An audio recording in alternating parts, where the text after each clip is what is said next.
January 20th meeting of the Board of Zoning Appeals for Fairfield County will come to order.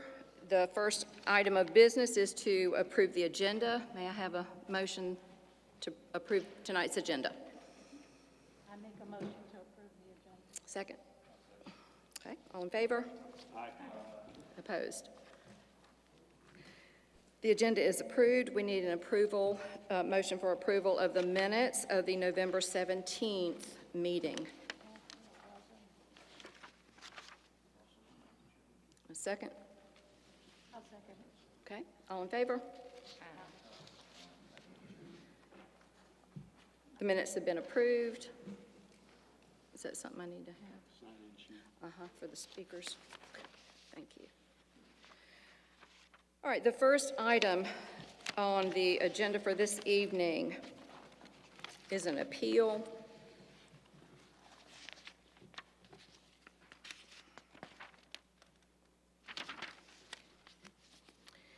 And the request is appeal by Mr. Bala, appealing the administrator's decision regarding the classification of a proposed land use as a campground which requires compliance with Section 3.8 of the Fairfield County Land Management Ordinance Number 599. This section sets forth conditional regulation requirements for camps and RV parks. The property is located at 249 Freeze Creek Road, Jenkinsville, South Carolina, and is tax map number 1380002033300.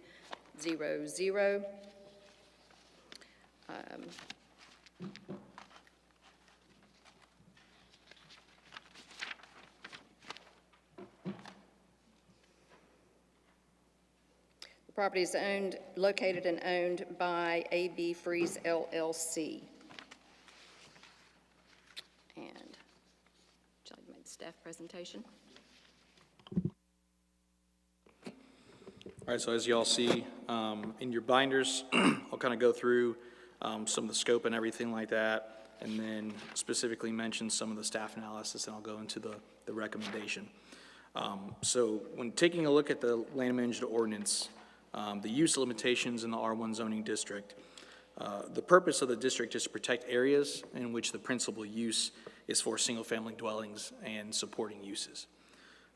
When you look at the allowed uses on the use table, commercial type uses including camps and RV parks, hotels, motels, group housing, duplexes, and multifamily apartments are not permitted. So the subject is zoned R1, which permits one primary structure and a limited number of accessory structures incidental to single-family residential uses. One primary structure and one accessory apartment was permitted and approved, which is consistent with the R1 zoning. The addition of 2 to 3 additional structures for a total of 4 to 5 detached lodging units intended for temporary occupancy changes the nature and intensity of the use.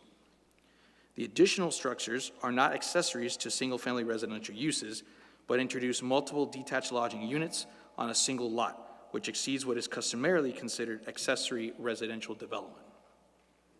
Subdividing the land does not change the character of the use when the proposed development functions collectively as a single lodging operations, and the cumulative number of structures combined with their intended use for transient occupancy changes the character and intent of the use from single-family residential use, which is allowed in R1, to commercial lodging use. The land management ordinance regulates use of land and structures, not merely the division of land. The subdivision of property does not exempt a proposal from applicable use classifications. Approval through incremental permitting or subdivision would circumvent the purpose of the regulations and undermine the intent of the ordinance. The applicant's rezone application states the intent is for temporary structures to support tourism or seasonal housing, and references the existence of a nearby campground, Stonewall RV Park, as justification for approval, which indicates the proposed use is comparable in nature to a campground. Determination is based on the overall development pattern, intensity, and intended use, not solely on the form of each individual structure. The zoning administrator consulted with the county attorney at the applicant's request to confirm the county's authority to classify land use based on function and impact. The determination that the proposal constitutes a campground was affirmed. If the Board of Zoning Appeals were to overturn the campground classification, the proposal would still remain non-compliant with the R1 zoning district due to exceeding the allowable number of principal and accessory structures. based on review of the application history, submitted materials, and applicable provisions of the Fairfield County Land Management Ordinance number 599, staff recommends that the Board of Zoning Appeals uphold the zoning administrator's determination that the proposed development constitutes a campground. The initial permit approval for one primary dwelling and one accessory apartment complied with the R1 zoning district, but the applicant's subsequent request to construct additional 2 to 3 structures for a total of 4 to 5 introduces additional dwelling units intended for temporary occupancy. This represents a change in the intensity and character of the use from single-family residential to a commercial lodging type use, exceeding what is permitted as accessory residential development in the R1 zoning district, and triggering the application of the campground regulations contained in Section 3.8 of the LMO. Staff further notes that zoning regulates the use of land and structures regardless of how land is divided, and the creation of additional parcels or reliance on separate permits does not alter the fundamental nature of the proposed use and undermines the intent of the ordinance. The applicant's rezone application states the intent is for temporary structures to support tourism or seasonal housing, and references the existence of a nearby campground as justification for approval, which indicates the proposed use is comparable in nature to a campground. Accordingly, staff finds that the classification was properly applied and that any expansion of the proposed use beyond what is permitted in the R1 zoning district would require compliance with the applicable conditional use standards of Section 3.8 in the Land Management Ordinance. Back to you, Carrie. Thank you. At this time, we would like to hear from the applicant.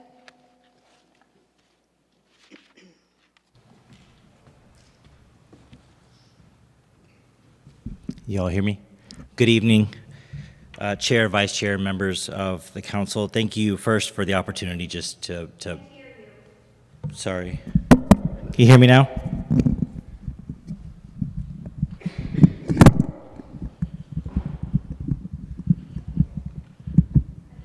All right, how about now? Yeah, good? Okay. I'll face here, but I also would like to talk to members of the community. So thank you for the opportunity to present my wife could not be here tonight. She's with our children. And seeking a respectful appeal to the campground designation applied to 249 Freeze Creek. I would like to start by saying when this process started, we purchased the land. We've been upfront, honest, transparent with members of the Fairfield County administration. We were initially advised to seek a rezoning for some of our intent and had no idea this part of the appeals process even existed. As such, the rezoning application did mention a nearby campground, but that was never our intent. That was simply a way to acknowledge a possibility of a rezoning, and I did not realize that it would set off the firestorm that it did. So apologies for that, but I do not feel as though a mentioning of a nearby campground, because that does not align with what I told administration and what our site plan also acknowledges. We're asking the board to correctly classify our site plan, our plan based on the physical characteristics and also based on the operational function of the site plan proposed, and do not agree with the campground designation for a number of reasons that I would like to convey to you all. We do not seek policy change. We do not seek precedent. We do not seek to set any precedent that doesn't already exist. We simply seek to do what we have been honest and transparent with throughout this process, which is a correct classification as a residential dwelling for our family's use and also short-term rental use when not using it from our family. The duration of stay alone, in our opinion, is not legal representation of a campground alone, and the facets of our residential dwellings do not meet any campground criteria whatsoever, namely campsites, pads, tents, RVs, outdoor accommodations, shared or communal facilities. We have none of that. We do not seek to have an operational staff on site. There will be no shared facilities. We have a DHEC septic permit that is permitted, as well as a well that is for our residential use. It is strictly indoor dwellings, separate cleaning, separate facilities that we seek to obtain and also use it for our family living. The ultimate goal when we purchased this property was to move our family here for long term, which aligns with the Lake Monticello community, and I know that protecting the land is very important to them, and that's what we seek to do. We could divide this into 32 one-acre plots, sell off 31 of them, build our forever home, and create a subdivision in R1 zoning. I promised my wife I would not do that. I'm not selling a piece of this land because we want to maintain the land for family use. As you'll see from my site plan, we only wanted to create a few structures to support paying the property until we can move our family out here in 10 years. Why can't we move out here? Yes, ma'am. The reason that I am not moving now is I work at the hospital. I have to be within 30 minutes of the hospital. We have 5 kids, 11 and under. I need it a lot at home right now, so that's not an option. But when the kids are out of the house or older and can drive, I can stay downtown every fourth night. And so that was the premise of the plan. You will see that we also spoke with members of the community. We spoke with a local farmer, Mr. George Coleman, to farm the land at no cost to him. We don't want any money. That was a way for us to cut down on maintenance costs, for him to farm a large majority of the land with the septic area and our few small structures. So we are not seeking, we're not investors, we are a family, and we would like to be good neighbors. Recently, we had Dominion put power to the property, and we paid for extra conduit and trench lines so that we didn't encroach on our neighbor's property and run an extra utility line. So we've done our best to be good neighbors and to fit with the Lake Monticello community. I would like to show the site plan and then end by just reading the letter that hopefully you all have had a chance to see, but if not, I would like to quickly review it. I think you all have these pictures, so I would like to just face the audience if that's okay with you. This is our land over 33 acres. I don't know the best way to show this, but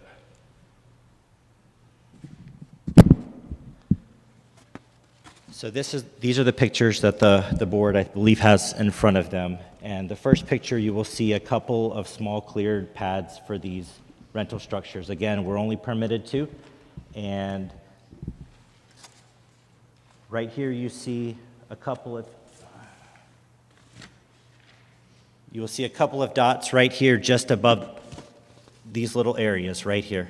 That is where they tested the soil to make sure that we were okay to do a septic before we closed on the property. That is DHEC approved for an 8-bedroom septic. That would be our future forever home with 5 children, hoping that they come back and stay with us long term. It is not intended to be a campground. There are no large-scale investments that we're doing other than this. We have talked to Mr. George Coleman about farming this entire land for hay. There will be no development on this land, which is all of this land right here on this side of the driveways. That will be used for hay farming however he wishes. But you can see here, there are just a few little areas. So the notion of an RV park was never intended. I think that was something that got out that was untrue, and I'm sorry it went that far before I got wind of it. But again, there are no large-scale investments. First of all, that's not permitted in R1 zoning, and we would like to comply with R1 zoning, of course, and everything we've done thus far has. And we would like to shelve our rezoning request if the appeal certainly is granted, because we weren't aware that there were other options. I would like to conclude just by reading this letter, just so some members of the community understand where we're coming from, and I hope you all have had a chance to look over this. But for the reasons set forth below, we believe the property should be reorganized as residential use, operated for family enjoyment and living, as we will use the structures ourselves, combined with partial use as short-term rental. And we would like to stress that our ultimate goal and objective is future family living, consistent with the wishes of the Lake Monticello community and the R1 zoning of Fairfield County. We have no desire to create any animosity or strife and want to foster a healthy relationship with our neighbors. As I mentioned, the steps that we had taken, and certainly, as I think Mr. Toledo can attest, I've been honest up front every step of the way with him. The National Association of RV Parks and Campgrounds defines a campground or RV park in its bylaws as an area where persons may engage in camping, including overnight stay in tents, trailers, motorhomes, or other temporary outdoor accommodations. South Carolina defines a campground as land or facilities for temporary outdoor living for individuals or groups, as having a membership affiliation and recognized national and state campground organization with the code listed here. Better said, under applicable zoning and land use regulations, a campground is defined by specific operational and physical characteristics. We do not believe our site plan and permitted structures conform to this definition in any way. As stated, campsites include outdoor areas for tents and recreational vehicles, shared or centralized facilities, and an operation as a recreational lodging use distinct from residential occupancy. It is not defined on assumptions regarding the timing and duration of the occupancy. There are no designated campsites, pads, or outdoor areas intended for tents on our land. Our residential dwellings are fixed buildings, not temporary structures. They have decks with concrete footers. They are inspected by the county, and they are not temporary. The property does not provide campground-style infrastructure, communal restrooms, shower facilities, hookups, or other areas for multiple transient use, and each building contains its own facilities, not shared amongst buildings. Our dwellings are fully enclosed and self-contained and contrary to open campsites with outdoor living. The occupancy within our planned dwellings are functionally identical to residential dwelling use, differing only in length of stay. Better said, short-term occupancy alone does not transform or convert a residential dwelling into a campground designation. The duration of stay alone is not sufficient for this type of designation under the ordinance. Campground regulations are designed to mitigate environmental impacts, high-density turnover, effects of shared facilities, and outdoor disturbances to surrounding areas. We plan to institute minimum night stays when we do rent them as short-term rentals, enforcing quiet hours, limiting the guest numbers in each residential dwelling within the space. Residential properties being used as short-term rentals are not classified as campgrounds, and given the lack of criteria fulfilled above, additional dwelling units on our property do not elevate it to the overall site plan of a campground. Fairfield County Land Maintenance Ordinance doesn't specifically define a campground, but rather defines or regulates it under the Camps and Recreational Vehicle RV parks in regards to its intended use. As clearly stated, the intended use is long-term family living of our family of 7 and our future forever home. We have a septic permit from DHEC as evidence of this concept. The residential dwellings would be used by our family in multiple ways in a non-rental capacity. We plan on allowing the land to be farmed, orchard trees, flowers, plants. There's no desire for disturbance of the natural beauty of the land. And when rented, as I mentioned, guests would occupy the same residential structure permitted and approved for habitation. Each dwelling would be used and serviced and treated as a single residential unit. There would be no on-site management or operational staff. This aligns with residential short-term activity, not a campground. Lastly, the project aligns with the comprehensive plan of Fairfield County, which does support low-impact rural or residential development without disturbance of the land. As I said, I could create a neighborhood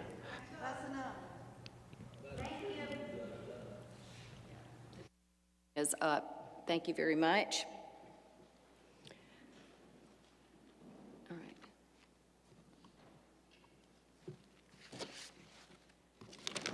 All right. All right.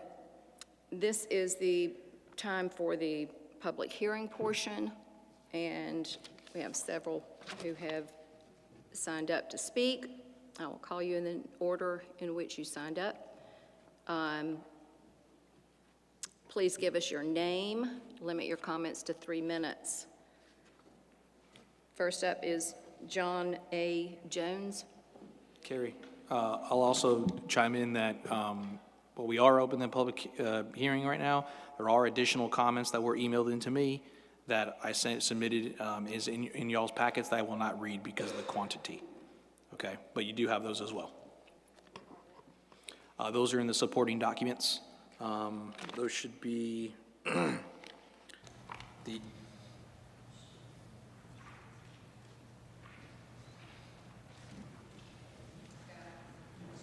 behind his original letter. Yeah, those are all those emails. Yep. John A. Jones from the big city of Dawkins. I was here at the last meeting when all this, first came into being and everything. And I listened to the person who now owns the land and what he was wanting to do with that land. So I started researching him. And if I'm not badly mistaken, he's a surgeon. From what I saw on the internet, a pretty daggone good one, from Arizona. So I know the arguments that are going to be coming at you, so I'm coming at you from a different angle. In Arizona, if you build a house, you're going to have a septic system just like you have here. But the ability for that land to perk is totally different. This is Virginia red clay, very, very fine particled. There's only a certain amount of septic capacity that an acre of land can actually take in. I have found that out the hard way and had to have a second septic field put in when we built our house. That's the kind of land that we have here. The specific spot that he's wanting, or that he bought, if you look at the topographical map and do one of those drain the ocean things, that's a ridge.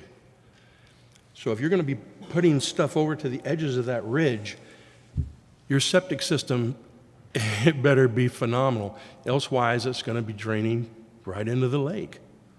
Now, I'm not saying that's what's going to happen, but that's a possibility. The more structures that are put in there that have septic systems, the greater that chance is. And this lake right now is pretty pure. The more people that come in that specific small area, you're going to have a road structure that's going to be needing to be upkept and maintained because the people are going to be going in and out, in and out. Right now, it's a quiet, serene community. And I know they want to keep it that way, but you want to grow too. But there's that little thing in the back of my mind that says, if you change the way things are and say, yeah, you can have like a multifamily thing on there, right now it's not doing anything. Whenever you guys are gone, somebody new is in place. Yeah, all of a sudden that could very well happen. It's not me to say, it's for you guys to find out. That's just my suspicion. Thanks.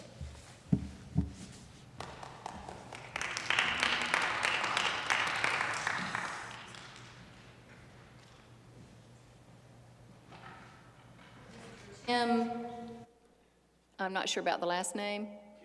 Cam. Hi, I just want to say I live on the hill up from the lake from this property at 5264 215. I guess I just want to, represent the attitude that I love it the way it is. I don't want an RV park, which I don't. He says he says that's not what he wants. I agree.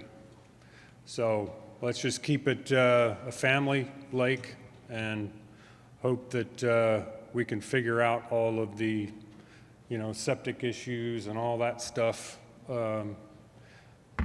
and just keep it rural and family oriented.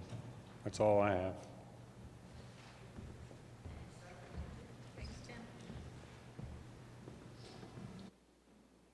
Mary Ann Oliver. Hello, my name is Mary Ann Oliver. I live in the village of Monticello. This is a picture of the feature of our village, which is an old store, but the old store actually was an academy. And I'm going to just give you a bunch of bullet points that describes some of the historical facts about our village. You can pass that around that way. Okay, Monticello is an old and important historical community in Fairfield County that's played an important, prominent role in local and state affairs since its founding. The Monticello and Jefferson Academy is an historical landmark that, in part, can be seen today as you enter into the center village where the Monticello Mercantile Store and Post Office is located. It's the only remaining building of the academy. That store was one of two that served the community over the years in the village and also contained a post office. William Harper, the first student to enroll in the South Carolina College, now the University of South Carolina, was an alumnus of the Monticello Jefferson Academy. The petition of trustees and founders of the school dates to 1802 and can be found at the South Carolina Department of Archives and History. The academy was in part named for U.S. President Thomas Jefferson, who contributed $100 to its founding. Many of the students went on to play an important role in the history of the state and nation. Among these was John Hugh Means, the only person from Fairfield County to serve as governor of the state. Another graduate of the school was Dr. James Bolton Davis, who brought the first Branham cattle to America. U.S. President Polk appointed him as U.S. Minister of Agriculture to Turkey, where he advised the Turkish Sultan on the growing and production of cotton. His home, a beautiful plantation, is located on 215 as you drive into Monticello, built in the mid-1800s, and is now owned by the Cam family and is listed in the National Register of Historic Places. The Monticello community has long played an important role in the advancements of agriculture of the state. The Monticello Planters Society, an early one in the state, was very active in the 1830s, and the Agriculture Convention of South Carolina met for 2 days in Monticello in 1843. The Monticello Methodist Church was founded in early 1800s on land given by the Pearson family, and its current building dates to 1861 and is on the National Register of Historic Places. It's important to preserve and keep intact our history and environment as we can learn from it, and it can serve as a guide for future generations. Thank you for your time.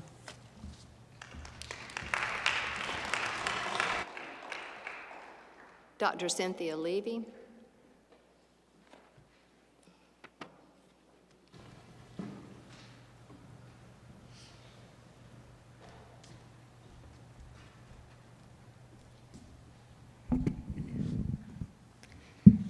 I live on Lake Monticello, and listening to the gentleman who's going to be one of my new neighbors, I get very nervous. If you have to go to the minutia of a law or regulation to explain why you're not going to do something, I say run, because we've got a problem. If he doesn't want to assault his neighbors in the way he says, then he should just meet with you and write out exactly, as per the regulation, what he will build, period. He has done what we all suspected. When we last heard him, he said he's a kind, gentle man who just wants his family to have housing on his acreage, which is fine, but that does not include any temporary rentals. I don't care what he's calling a campsite, it just is not what the regulations say. So what he should do is meet with you and have in writing exactly what the regulation allows and let him sign and agree to that. Because this district has a certain quality of life that we all moved here for. And he is not living up to those things that he says he wants in his forever home. So I would suggest that you get that kind of negotiation started and that kind of letter between he and the county signed. Thank you.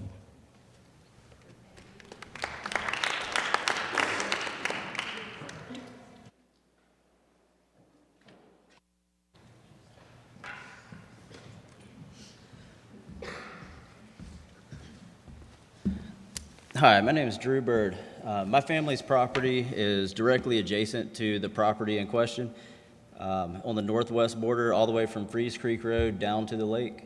And my family is very strongly opposed to removing the campsite or the campground designation on this property for a lot of reasons, primarily safety concerns. We have young children that are on the property, and not knowing who's coming in and out is a big safety concern of ours and my family's. Also, the environmental impact that this type of thing will play to the community. We're a very small, close-knit, quiet, peaceful community, and this would just open up the door to and set the precedence for this to be done on multiple properties in the area.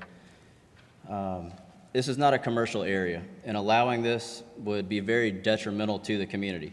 So my family is very opposed to the removal of this designation, as well as any type of rezoning in the future. Thank you.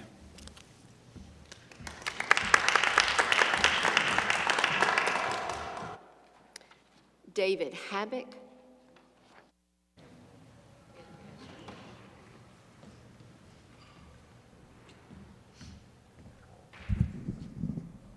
Do you mind if I ask a question first? Is this going to stay R1 zoning then, right?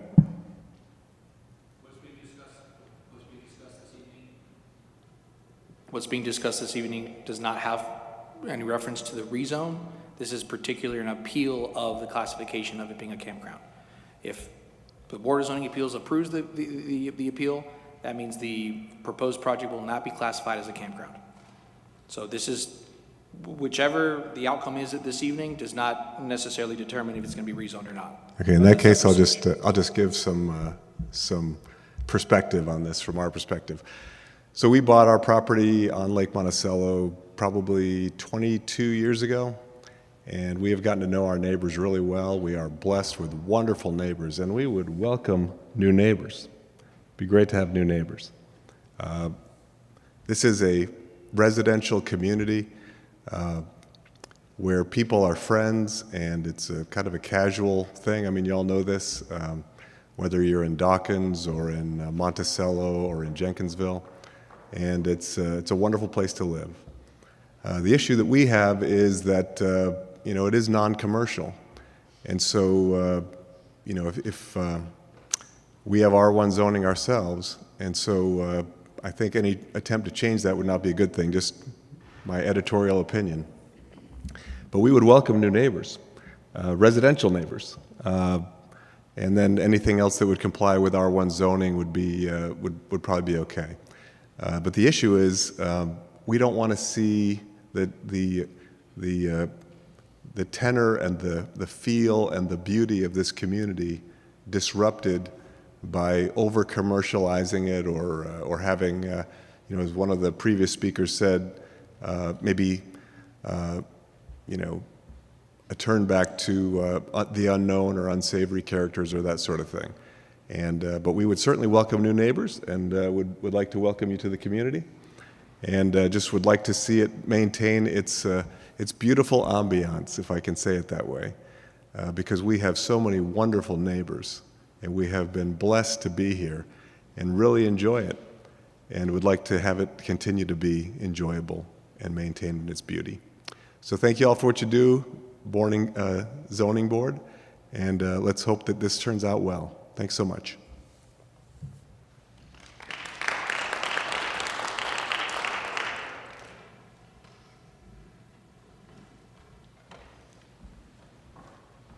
Watching everyone here tonight makes me realize how fast 3 minutes goes by. So I'm going to try to give you my points concisely.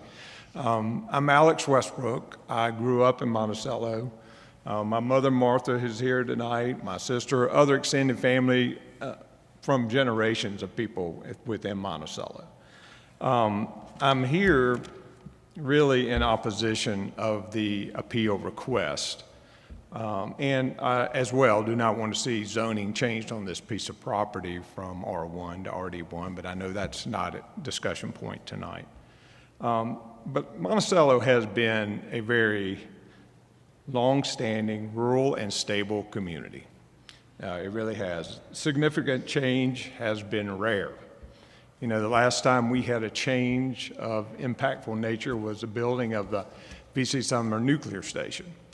And I was living in Monticello at that time, and that was a very stressful situation for our community. It put taxes on everyone living there, and there were a lot of transient people that came with that, and it had its issues as well. The possibility of 2 further nuclear plants being constructed at the site there at V.C. Sumner is a great thing for the state of South Carolina, of Fairfield County, but it's going to have a negative impact if that gets approved. What I'm concerned about is seeing people come into the community that don't live there, that don't have the heritage there, looking to take advantage of capitalistic opportunities. I don't have a problem with people seeking profitable things. I just don't want it to impact this community in an area that's already zoned R1 and should not be allowed to have a commercial operation. As this gentleman said, I think the community welcomes new neighbors. We know there's going to be growth. That community is going to change if things move forward. And we welcome good controlled growth around the lake. I think Lake Monticello is a diamond in the rough. Given the opportunity and developed properly, could be something similar to Lake Kiowee in the northern part of the state, where you've got a nuclear plant, but you have $3 and $4 million homes all the way around it. That's a tremendous tax opportunity, tax base opportunity for the county. This piece of property, if you look at it from an eagle's view, is the most pristine point on the lake. It's 32 acres, surrounded by water. You have Monticello Methodist Church almost within a stone's throw of this. So Sunday mornings, things are going on with what I call short-term rentals, VRBOs, Airbnbs, however you want to term it, could impact that, could impact all the neighbors in this area. That's the reason most of these people are very upset, right? And I want to address short-term rentals in general. I've expired time. Thank you very much. Lisa McMeekin Phillips.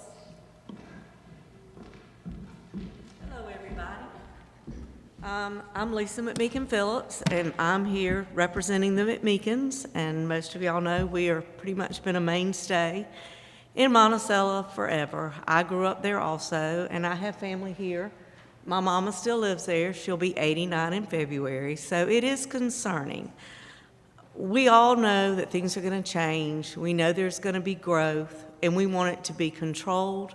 We want it to be responsible, and we want it to be good for Monticello, good for Fairfield County. They be good taxpayers and good neighbors. Nobody's opposed to getting new friends, but we do not want transients. We're an older community with a lot of elderly single ladies. And it's just not very good to feel that there's a lot of transient people who are going to come in and out of our, she called it a village, and I think that's a great way to explain it. But Airbnbs, short-term rentals, there are a lot of issues with those, and I hear him say that they're not going to have overcrowding, they're not going to have loud parties. I don't know how you enforce that, especially, as he said, there'll be no staff. So once you sign that agreement, there's no controlling who shows up, and there's no controlling what they do.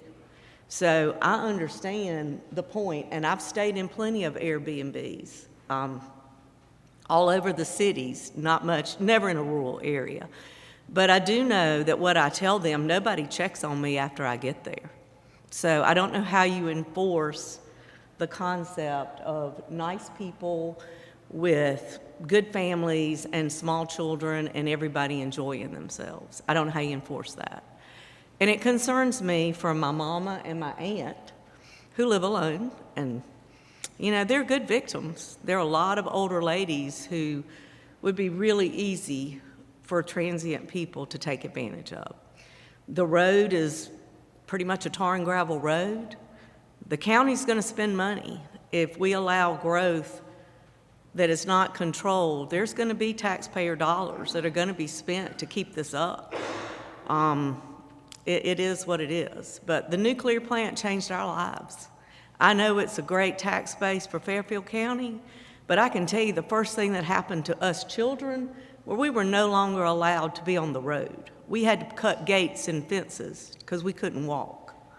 So commercial use, things like that, they will change our community.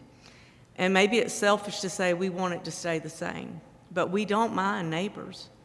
I mean, they have great neighbors. They look out for each other. They take care of each other. They go to church together. It's a wonderful place, and it's nothing personal, but we would like to see it stay the way it is. Thank you. Thank you. Jeff Schaefer.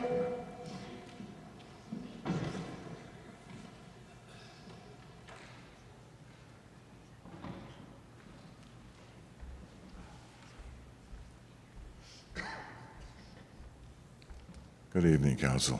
Can everyone hear me? Yes, sir. Okay. I'll make it brief, but I think to the point. If you look here, look at all these people who showed up. I don't have to say anything. They're not here for happiness. They're not here to say, hey, great, you're welcome. When you have someone come up, I don't know this gentleman, but I'm Jeff Schaefer. How do you do? I just like to know, if I tell you I'm going to do something one week, and then I change it the next week, I don't know how much respect you're going to have for what I can say. It's an honorable thing. Either you say the truth, and you put it in writing, and you request a campground. And you come up and you find out you've got a ton of people who are opposed to a campground or any kind of commercial property or any kind of commercial rentals. And then you turn around and say, you know, I don't want a campground, but I want to have this. And you express this in the sense that you're going to rent it or it's going to bring you income. I don't know. Look, I came to Lake Monticello 25 years ago. I was one of the first people on the Dawkins side to build a home. And I've seen the neighbors change. I told my wife, if we get any more houses here, I'm going to move out. It was peaceful and quiet and beautiful. And that's what everyone here wants. And the people who've been living here forever, they certainly want it. So, not that you're a newcomer, that's fine. I was a newcomer when I came. They don't love me because I was a newcomer, by the way. But the reality is you bring something to the community and you tell them exactly what it is. I'm getting the impression that he already built certain things. I don't know if they were approved by you folks. If he's got a commercial kind of septic system where there's going to be more than one building taking that septic system away, I don't know. I don't know what you've been approved or not approved.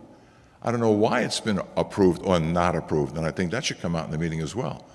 But more importantly, I think that the problem is that no one here, including myself, I'll just speak for myself, wants to be subject to a variety of changes that are going to go on that affect everyone on the lake and in the community, and I think in an unfair way. We're all taxpayers. This country is based on we the people. This is the people. We don't want it. We don't want any of that. Wants to build a private home? Go ahead. Want to build a home for your kids? Go ahead. But not for rentals, not for transient people.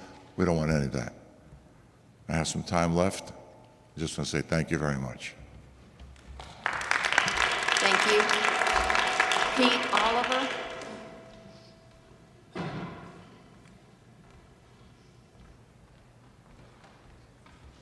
Pete Oliver, 411 Burley Drive in Monticello. I know you've received a lot of letters and emails, and you've heard the other 9 folks speak before I did, so I'm not going to rehash the same things, although I support a lot of what was said. What I will try to summarize the whole thing was to let you into 2 Saturdays ago, a group of almost all of us, I think, in the Monticello community had a meeting, and we invited some other folks that came over. And the biggest question that came out of it, first of all, there's no malice. I will repeat what a lot of people have said. We welcome growth, but we want families. We don't want temporary folks. The biggest question that came in that meeting was, can this board limit the number of cabins that he could build? That was the biggest question. So I was researching with the county and talking with county officials, and I hope I'm right. What we came to the conclusion was that you as a board cannot limit the number of cabins. You can only decide whether this is a commercial activity or not, or a campground activity or not. So that brings up 3 concerns. Number 1, what then stops the individual from building 5 cabins, 6 cabins, 10 cabins, 12 cabins? It seems like the only thing that would stop him then would be the amount of land and environmental statements or whatever, but in 30 acres you could end up with, I don't know, 20 cabins maybe? However, the gentleman has said that he does not intend to build but the 5 structures. I believe that's what the right number is. I don't doubt his word, but we know life happens. You issue the appeal that says that the activity there is not a campground. Something happens, he's forced to sell the property, a good thing or a bad thing, whatever. He moves out. The next guy that buys the property, now that individual is not limited by the number of cabins. So that's a problem there. And the third concern we have is the precedence that it would set around. My son owns 10 acres. In that photo that you see, the tree line, my son owns 10 acres over there. The birds who spoke, they own 16 acres.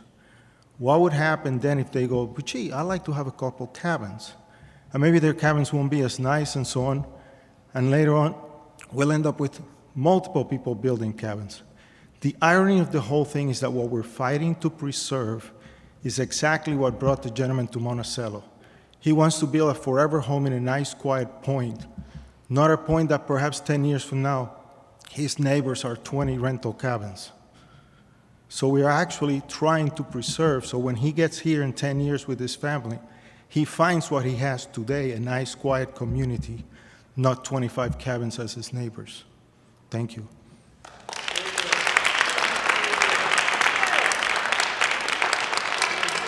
This ends the public comment portion of the meeting. Decide if there's the county attorney.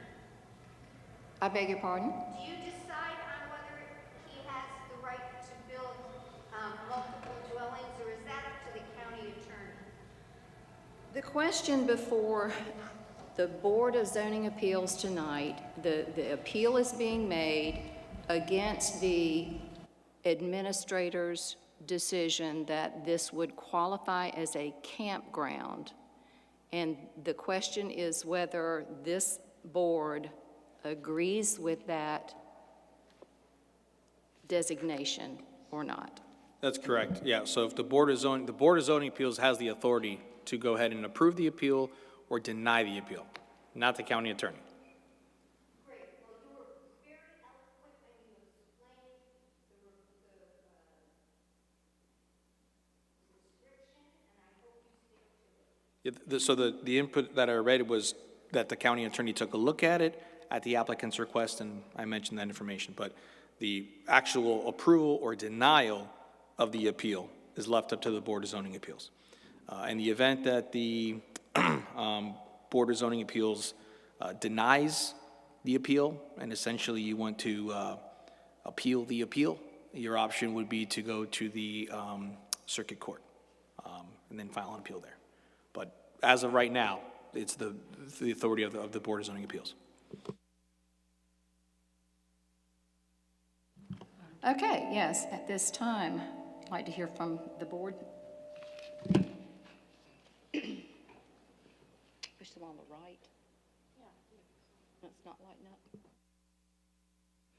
Okay, well, in the meantime, I would like to ask a question. Can we have the applicant come back up to the podium? He had his hand up when someone was speaking. I don't know if you remember what you wanted to add to that. I do. It's obviously not easy to hear some misinterpretations or false statements, certainly about myself or my family, so I won't respond to public opinion because that's certainly everybody's right. I'm not from Arizona. I'm from Augusta, Georgia. I lived there all my life. I was in Nashville for college. I moved to Columbia in 2017, and I have been at Prisma Children since 2017. So I don't know where the Arizona part came from, but that's not true. I've been a Southerner all my life.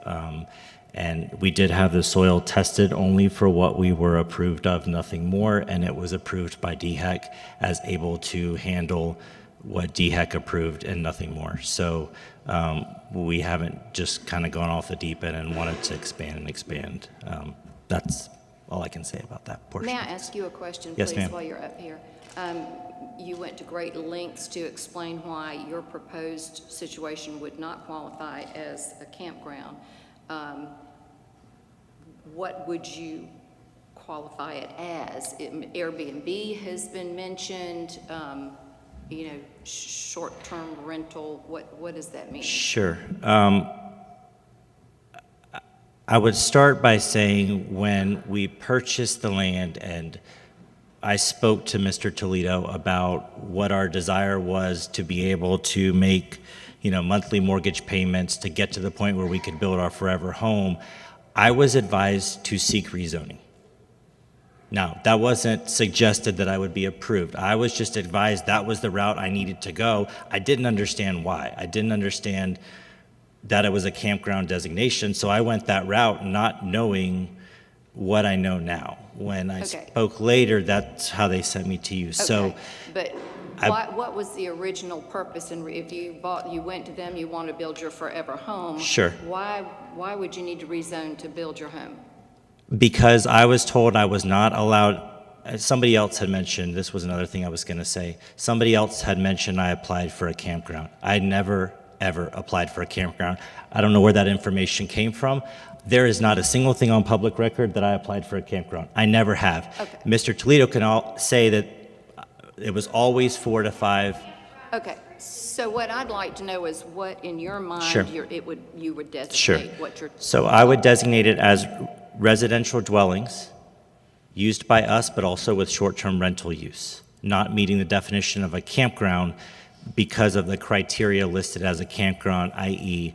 the shared facilities, the infrastructure of having on-site staff. And I could go into a lot more, but I'm not sure others really want to hear that. But the infrastructure of a campground and shared facilities and outdoor spaces, these are residential dwellings. They're buildings within, people live inside the building. They're not an outdoor party area like a campground is with the hookup, with the communal bathroom, with the communal shower. So it would be a residential dwelling with short-term rental Okay, use. okay. So the wording in the LMO is camp or RV park. It doesn't say campground. So a camp could consist of cabins or, lodges or homes or something like that. And so how would what you're thinking be different from a camp with multiple dwellings? Sure. Typically, at camp, like when my kids go to a camp or they have multiple buildings, there are still shared facilities and shared infrastructure.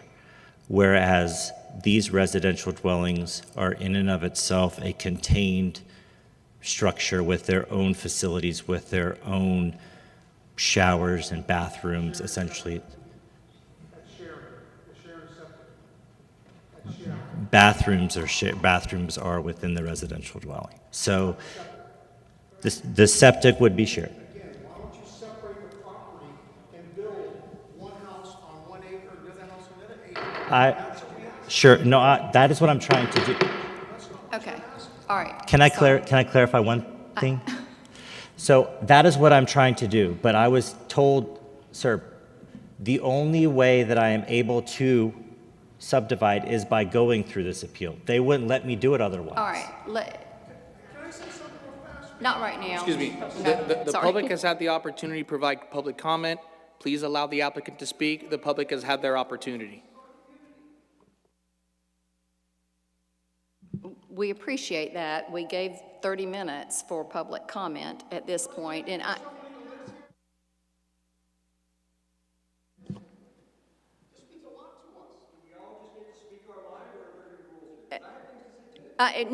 no, please. We would like to ask some questions and have some discussion here right now. Please, let's keep some order. I found out that I would have to come before this. Instead of rezoning, I was told by Mr. Toledo the only way that I could subdivide and put 1 or 2 structures on each for a total of 4 to 5, which has been consistent, was I would have to come before this committee and remove the campground designation in order to be able to satisfy R1 zoning. That's what Mr. Toledo has told me.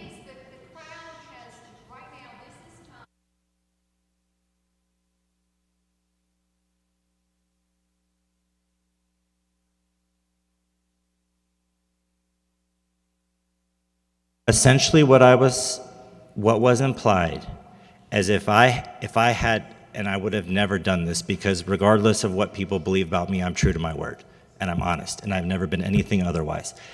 If I had purchased this property, and I had subdivided into 2 or 3 properties under the same LLC or different LLCs, whatever you want to call it, and done my 1 or 2 structures, nobody would have ever said anything. But because I was honest with Mr. Toledo throughout this entire process about only 4 to 5, I don't know where this campground thing came from, or RV park. Because I was honest and upfront about, hey, I want to move here. I want to just build 3 or 4 cabins on one septic, get rid of them one day, put our house, tie into the same septic, so the infrastructure's already there, might as well do it now. He designated it as a campground. And then I'm stuck with a designation where if I go today and I say I want to subdivide this, they would not permit me the structures of 1 extra one on those subdivided land unless the campground is removed. That is why I'm before you. I'm not before you to do some kind of subdivision or investing. If I do not get this campground designation removed, I can't then subdivide. If everybody here wanted me to say I'm going to limit it to 5 or 4, I would sign on the dotted line today. I don't want to do any more than that. They won't let me. They will not let me. I promise you. Mr. Toledo can interject. Is there any other way other than to get this removed? In our discussions, which have been weekly.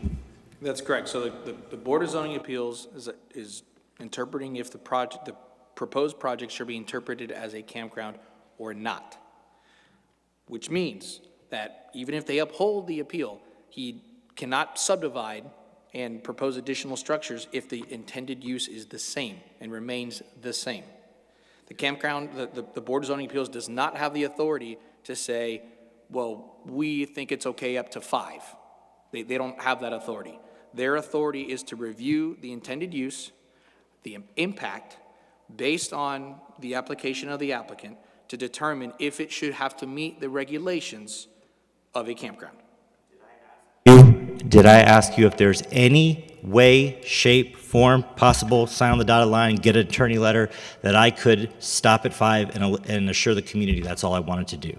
And you told me that I could not do that unless I got a campground designation removed. That's all we want to do. We don't want to do more than that. The proper process moving forward is because of the classification of a campground or camps and RV parks is for y'all to determine if the intended use would meet the requirements of a campground. Okay, And if it's so been back classified as a to campground. my original question to you, if your argument to us tonight is that this does not qualify as a campground, I still want to know in your mind, what do you call this? I believe they are residential dwellings that would be used for personal use and be used for short-term rental. Okay, what a residential dwelling that is used for short-term rental? Personal use and a short-term rental. So in my mind, I mean, I'm not real up on this, but I have traveled and stayed in Airbnbs, VRBO. This is a designation more. This is what you're thinking about as an Airbnb type of thing where people can come in for the weekend or whatever and rent. Correct. And we have to answer some of the community's questions. I know this won't assure. We have experience with the Airbnb and VRBO, and we do. I'm true to my word. Sure, we do. We have various things instituted that keep us at a 5-star host rating. There's reasons why we don't have problems with our properties. It's because we have the minimum night stays. We have the guest limitations. We don't let guests that are not 5-star rent a place unless it sends me a notification and I approve it. I mean, there's ways to help with that. Okay, now, so just for my clarification though, these are buildings that would be built for that purpose, to rent out, not as campsites, but as Airbnb kind of idea. Along with personal use, yes, ma'am. Along with personal Yes, ma'am. use. And your, I think several times, statement has been that in your mind, in the future, you would demolish these and make this entire property your personal residence. So we are only approved for up to an 8-bedroom septic. That is the most I wanted to go. On the entire property? On the entire property, that is DHEC approved. And so had I had an intention of 7 or 8 cabins, I would have had, who knows how many bedrooms that would have needed to be. But obviously you have the septic area, you have the repair area. That's 50 to 100% of the septic area. My goal long-term, when I promised my wife that we would move there, was we would demolish these buildings, build ours, and tie into that, and probably only build a 4 or 5 bedroom house. But we have 5 children, and I don't know what the future will hold when that time comes. So we couldn't build our forever home and tie into that without getting rid of that because it wouldn't be approved. So this is a way for us to pay the land while we get to the point where we can move out here for not only for my work reasons, we can't move out. Are there other questions from? I have one, just for my own clarification. I try to break these things down into simplest terms. And Madam Chairman, I guess I'm directing this more towards Joseph than yourself, but my question is, the decision that the administrators handed down was based on the proposal that Dr. Bala put forward, and that proposal is not a permanent designation of the classification of the land or its use, but your decision was based on the proposal that he made. Is that right? So my interpretation is based on the proposal of his intended use and the development per the land management ordinance and classifying it as a campground. So he was permitted for 2. DES did approve it for the septic tank. We don't get involved with that as long as the DES approves it, that checks our box. He was permitted for the 1 primary and the 1 accessory, which is allowed in R1. By wanting to add additional structures, the intended use is being amplified and being intensified to something that we designate beyond what is reasonably considered a residential type of use. And hence the recommendation to Mr. Bala saying, well, hey, we're classifying this as a campground. This is not a residential type of use. This is a commercial type of use based on the intended use. As such, the proper path forward is to pursue a rezone. Because if you look at the R1 zoning district, and I mentioned this in the... So let me stop you right there for just a second. Mm-hmm. If he wanted to subdivide the property under the R1 designation, he's free to put together a proposal to do that right now, right? If you wanted to create a subdivision and break off parcels and sell them and everything like that, yes, he could do that. That would be subject to the subdivision regulations, and minor, major, and everything like that. But yes, he would be able to do that if the intended use is different. Okay. And then based on what you had mentioned earlier, Randy, was when we interpreted it, when you look at other similar type uses, including camps and RV parks, hotels, motels, group housing, duplexes, multifamily apartments, none of those are permitted in R1 either. So unfortunately, we don't have a use that is Airbnb or VRBO. That's not a use. And based on the plan that's been proposed, and you've denied it on the basis of classifying it as a campground, if he were to move forward with the, I think they're geodesic domes, is what's in your plan, would those be allowed under R1 zoning? Yeah, so what was permitted is 1 primary structure and 1 accessory apartment. Our regulations do not, dictate what a structure needs to be made out of, what it needs to look like, the size that it needs to be. If it meets building code, which it does, it is approved. And it was per the zoning compliance letter, which is also in the supporting documents that you'll have. Does it meet minimum square footage for R1? Well, the lot, yeah. So there's no minimum square footage for homes in R1, but the property that's being discussed is about 32 acres or so. But the R1 zoning designation allows 1 primary dwelling and 1 accessory. So those 2 were approved, but wanting to add additional 2 to 3 more, that's not allowed in R1 without having to subdivide. But based on the intended use, then that's when we had it classified as a campground because it's a commercial type use. So the fact that it's a geodome, it doesn't really matter. I mean, we don't regulate that it has to look a certain way, it has to be a minimum square footage or anything like that. That's permitted. It met building code, been approved by the building official. The permit was issued for 1 primary, 1 accessory, which is in conformance with the R1 zoning. It's the additional of 2 to 3 that is intensifying the use and changing its classification to more of a commercial type use, hence the campground designation. Not been honest and upfront, then again, I would never do that. Then the county would have approved that. But I was clear with my site plan throughout the process and even the rezoning request that this is all I wanted to do and therefore receive the campground designation. It seems to me that the question is not so much are these dwellings campsites or are they Airbnbs, but they are commercial properties in an R1 zoning area. And we don't,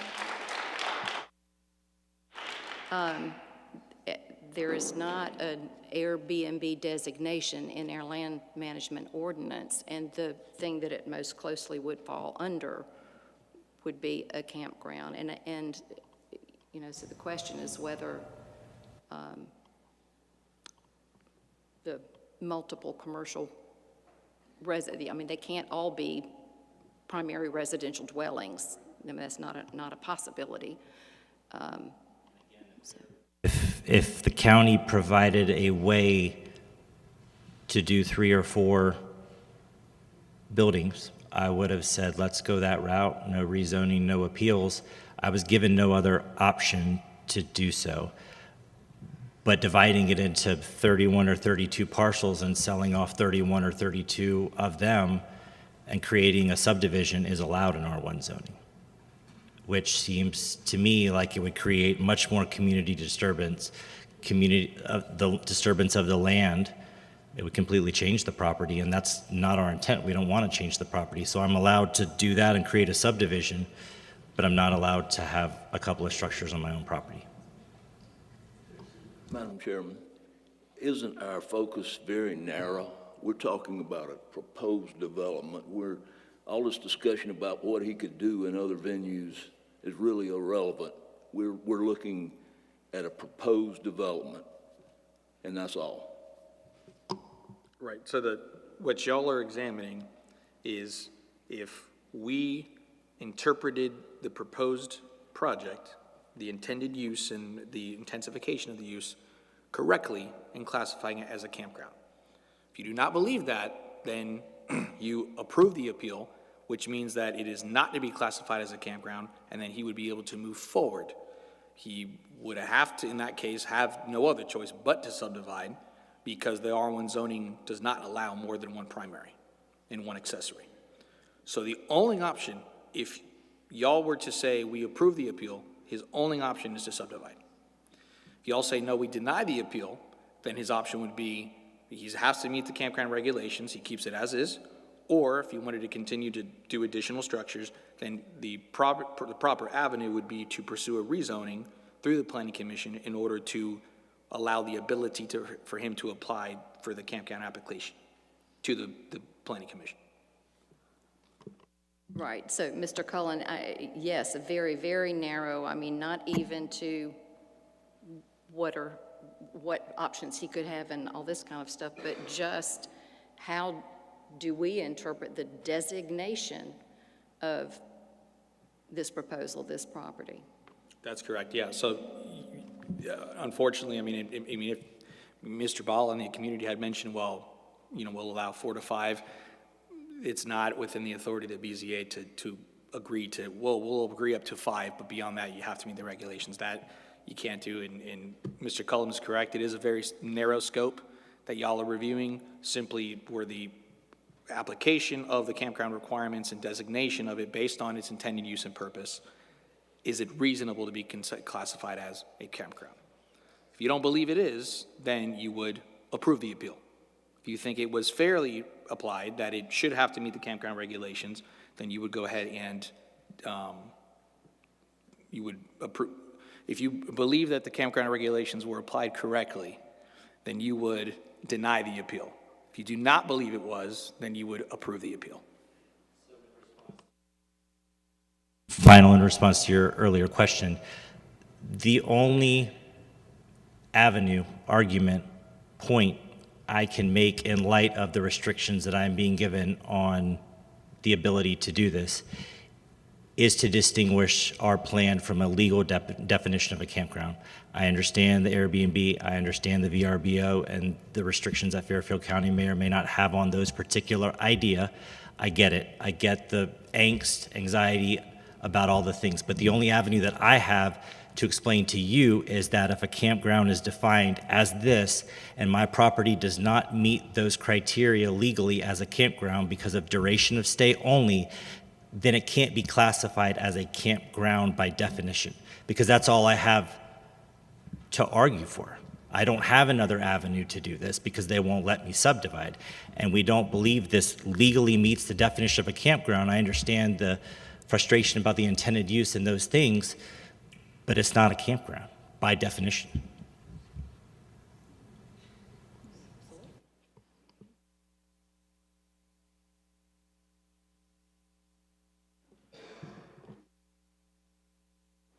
was wondering, one of the letters addresses having construction equipment on this property. Is there work already being done?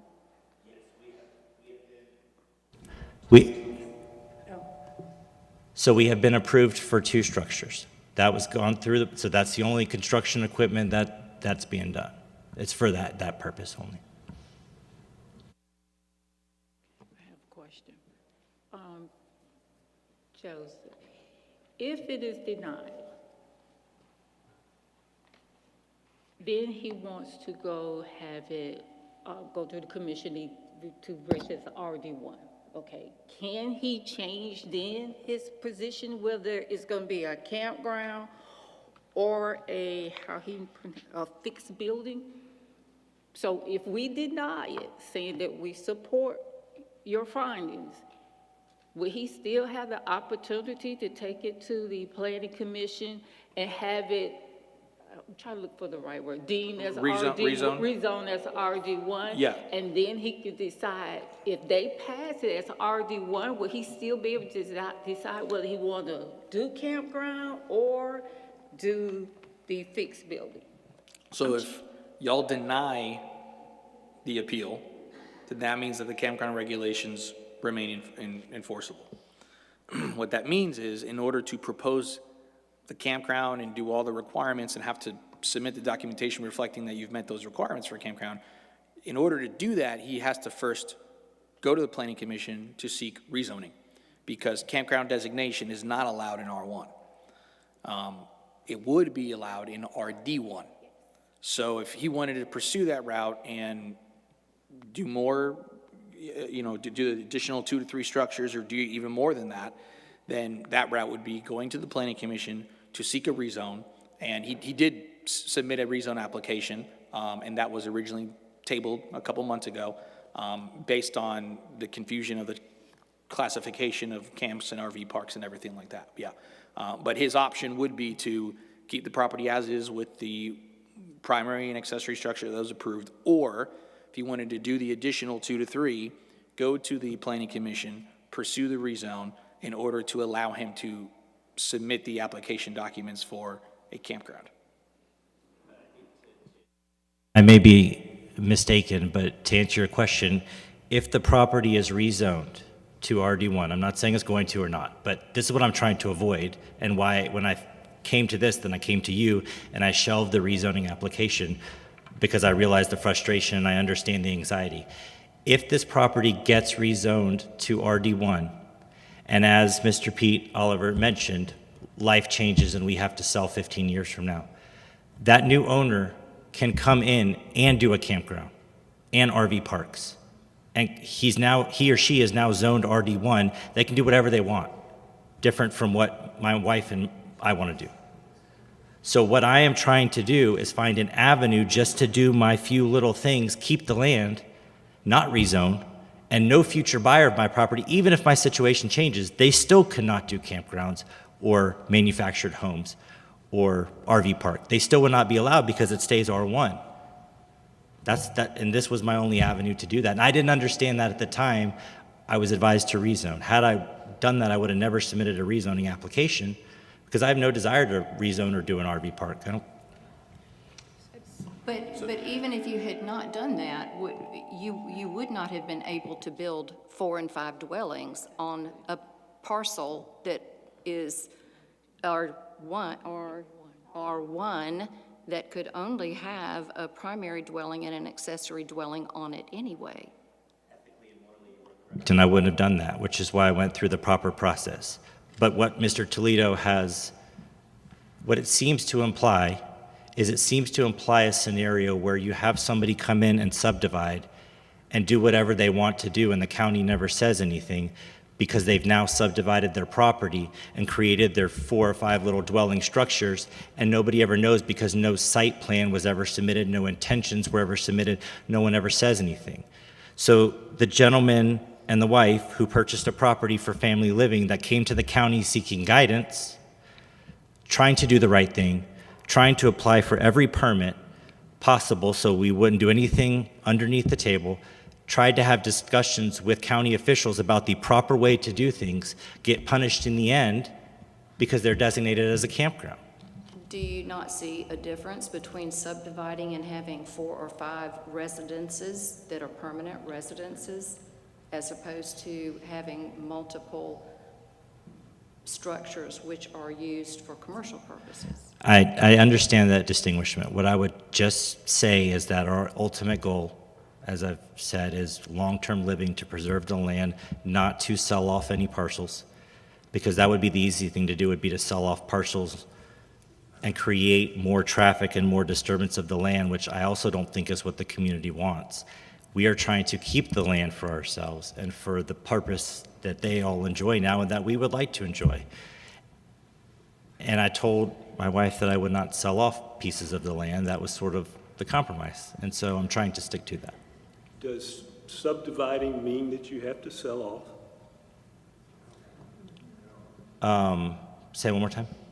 Does subdividing mean that you have to sell it? If you do a subdivision, why would you be required to sell it? Why couldn't you keep it Because as a subdivision? Because, as I understand it, you can only have one primary dwelling. So if I subdivide the land, I can't have multiple primary dwellings. Why not? I- You're creating lots. I don't know. This is just what I've been told. If you subdivide the lot, then you can have a primary and an accessory. But the R1 zoning is for residential type uses. And what was permitted was the primary dwelling with an accessory apartment. By wanting to subdivide that, you have to meet the subdivision regulations and everything like that, but you could pursue that route. But the intention that was originally submitted is wanting to do the additional 2 to 3 structures on the same lot as it is with the similar intended use.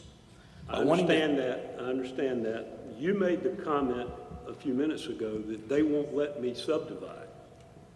And I don't understand why that's true. Sure. What I was referring to was, I think members of the community seem to be upset that maybe some members of the community are wondering why I can't now subdivide into 2 or 3 parcels, do the 1 or 2 structures and be done, and why I'm before you. Correct? Yes. Okay.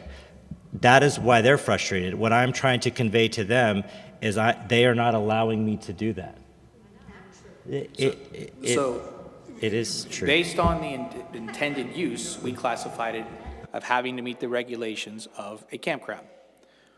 Based on that, the LMO does not allow you to just subdivide in order to circumnavigate those requirements.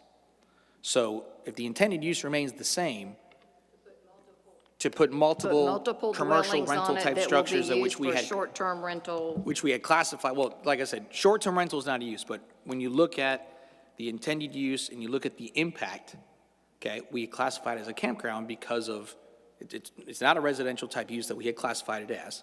It's going to be a commercial, purposes for, seasonal housing and tourism. Those type of definitions are not typically used when it comes to a residential use. So as classifying it as a campground, you can't just subdivide and say, well, if I subdivide, I don't have to meet those regulations. That's why the ordinance exists. So you can't just circumnavigate simply based on subdivision. So if the purpose is remaining the same, the intended use and the impact remains the same, simply by subdividing doesn't remove the fact that it's still being classified as a campground. That's the whole purpose of the ordinance. If you could just subdivide a bunch of properties, then the campground designation would never exist because somebody can buy a 100-acre property, subdivide it 100 ways, and then put an RV on each single one. That doesn't remove having to do this campground regulation. That's not right, because you still have to comply with the R1 requirements. That's correct. You do. So say hypothetically he had a child that he wanted to have live near him. He subdivides and he gives a child that property, or he allows that child to build a house on that property. He still owns it. I mean, this is all hypothetical, but as long as the buildings that he built on that property complied with R1, he could do that, right? Correct. So each parcel would have to meet the R1 requirements, have to meet the minimum lot size, and meet the allowed uses in the R1 zoning district. But R1, so the correct, RV talk it's is, not allowed yes. in R1. But if you look at what's in the land manager ordinance, even if you, I mean, again, this is outside your purview, you're just simply to look at is if we classified it correctly as a camp and RV park. But if you look at adjacent uses, such as hotels, motels, group housing, multifamily, apartments, none of those are permitted in R1 zoning either. So we just happen to go along the route that, based on the intended use being promoting tourism and seasonal housing, classifying it as a campground and having to meet those regulations. If you instead say, well, I don't think it should be classified as a campground, it should be classified as a hotel, that's not allowed either in R1. But again, I mean, you guys are only looking to see if it's being classified as a campground, if it was done correctly. You cannot say, well, it should not be classified as a campground, but it should be classified as a hotel instead. It's only based on what's currently in place. And the only route forward would be, as I think Karen mentioned, with the Planning Commission, if it was denied to rezone the property, which would essentially create two layers. So you'd have to rezone in order to go to RD1, and then go to the Planning Commission specifically for the campground project submittal. And then that would both be Planning Commission. Okay, so not to muddy the water any further, but going back to the original possibility of rezoning to RD1, that would be a request, not a guarantee, and it's far from. Yeah, absolutely. I mean, he would go to the Planning Commission, which he has done, but that was tabled. He would go to the Planning Commission would make a recommendation to County Council, and then County Council would have to undergo 3 readings in order to change its zoning. But in that case, I mean, Dr. Bala is absolutely correct. If the property were to be rezoned to RD1, and that would then open up additional allowed uses that is not in conformance with the R1 zoning district in the surrounding area, such as camps and RV parks, additional things that somebody in the future could then pursue if he wanted to. He as well would be able to pursue additional structures if he wanted to. Him going to Planning Commission says, yes, we approve the rezone. Now he goes to Planning Commission for the camp and RV park. And along that time, he wanted to add additional structures and they approve it, he would be able to do that. Yeah. To avoid all of that, I don't want to rezone. I think at some point, I would just say with low impact development that they're going to have to, I hope people will in time see me for my word. I understand now is a lot of hard feelings. But at the end of the day, I don't feel like a campground designation is a fair legal representation of what we're doing by definition, by how it's defined, despite the frustration over how it's going to be used. Madam Chairman, will you entertain a motion? Yes. I move that we vote to uphold the zoning administrator's determination that the proposed development constitutes a campground. I second that. Further discussion? There being no further discussion, all those in favor say aye. Aye. Aye. Opposed? Ayes have it. The appeal is denied.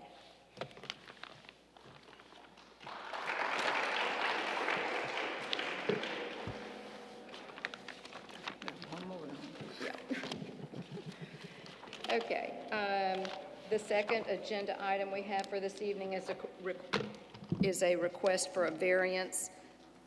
Larry Weldon, the applicant, is requesting a variance from Article 2, Section 2.4, density of the Fairfield County Land Management Ordinance Number 599. The property is located at 61 Upland Drive, Ridgeway, South Carolina, 29180, on tax map number 1510000670000.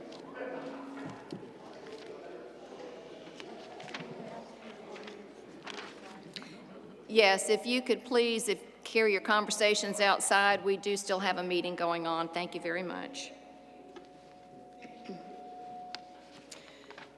All right, staff presentation. Thank you. So as you mentioned, Larry Weldon is requesting a variance from Article 2, Section 2.4 of the Fairfield County Land Management Ordinance, number 599. This section sets forth requirements for density in the amount of 1 acre per dwelling unit in the RD1 zoning district. The applicant seeks to increase the density to subdivide a 1 acre parcel from the existing property and maintain 2 existing manufactured homes on the property, thus creating a non-conforming parcel. The subject property is 2 acres in size, uniform in shape, features elevation changes of approximately 10 feet towards the rear of the property, and does not appear to be in a special flood hazard area or have wetlands present on the site. Adjacent parcels in all directions are zoned RD1 and consist of lots with similar uses and elevation changes. The applicant states that the variance request is being pursued to allow his daughter to build an additional dwelling unit on the property. This request is subject to variance approval requirements as it does not qualify for a family exemption before the Planning Commission. Property is located at 61 Upland Drive at tax map number 151-00-00-067-000. All right, so I'll run through my staff analysis per the 4 required conditions per state law. Condition number 1, extraordinary and exceptional conditions. Fails. The property does not exhibit any extraordinary or exceptional conditions that justify the variance. The applicant's request is based on convenience rather than a unique hardship of the property. Properties in the area have been developed in compliance with the standards, indicating the ordinance does not create an unreasonable restriction. Condition number 2, conditions not generally applicable to other properties. Fails. While the property does feature elevation changes of 10 feet, these conditions are not exceptional and are common throughout the area. The hardship is self-imposed by the applicant's desire to add another dwelling unit rather than from a physical limitation that prevents reasonable use of the property. The property previously featured a 3rd dwelling unit, which was removed in 2015 and which was addressed 59 Upland Drive. That is something that is in the supporting documents and does not qualify for the grandfather clause. Condition 3, unnecessary hardship if applied strictly. Fails. The property currently contains 2 dwelling units with ample property area and full use under existing zoning. Denial of this request does not deprive the owner of reasonable use. Rather, the request would allow the creation of an additional non-conforming parcel, which does not meet density requirements. In addition, the applicant owns an adjacent parcel located approximately 375 feet from the subject property that meets the zoning requirements for residential development. The availability of the conforming parcel option indicates the applicant is not deprived of reasonable use if the variance is denied. Condition 4, no detriment to adjacent property or public good. Passes. The request would not have adverse impacts on adjacent property or be a detriment to the public good. Based on review of the application, submitted materials, and application of the 4 conditions as required by SC Code 6-29-800, staff recommends that the Board of Zoning Appeals deny the variance. The applicant's request for a variance from Article 2, Section 2.4 of the Fairfield County Land Management Ordinance, number 599, does not meet 3 of the 4 conditions as required by state law. These include Condition 1, extraordinary and exceptional conditions, Condition 2, conditions not generally applicable to other properties, and Condition 3, unnecessary hardship if applied strictly. The subject property does not meet all conditions, and the request is based on convenience rather than a unique hardship of the property. Accordingly, staff recommends the variance be denied. Back to you, Carrie. Thank you very much, Joseph. Okay, and we'd like to hear from the applicant. Good afternoon. Laying up in the hospital yesterday, trying to make it here today to try to take care of this. What I had, when I brought the property 2010, 3 mobile home structures was on it. One got repossessed, it wasn't none of mine. So all I'm trying to do is it got well, septic tank, everything there, and all I want to do is put another structure in the place of it. And that's all I'm asking for my daughter. If I could see the future 10 years from now, 15 years from now, I know that I couldn't do this. When something be moved, if you don't know the laws change. And all I'm asking, just to let my daughter, she was 10 years old when I brought this land. Now she want to move out and get her own place. Her trailer been sitting down on the lot 4 months because we can't do it, and we already have existing well, existing septic tank, and we also have where it was showing 3 parcels on this land primarily. I'm not asking to do nothing that I didn't want to do. It was kind of like a misunderstanding from the beginning. If we'd have known, we'd have never went this far, spent all this money, on this piece of property. And basically that, we didn't have to clear it or nothing. We wouldn't have had it cleared because she don't want no trees. And where the existing property sit, it would have fit that fine, but she didn't want no trees. But I'm asking you, consider this piece of property. Let me put a mobile home back where that she can get her home and get out my house. And I got another daughter. I got another piece of property. I want to give her an acre of land. And then my fiance, I want to give her an acre of land. All I'm asking to do is just let me put back a home that was already there, nothing else, no more. And this the picture right here where we had cleaned off. That's where the well, septic tank, we had all of it inspected and everything. It's not no way close to the other home. And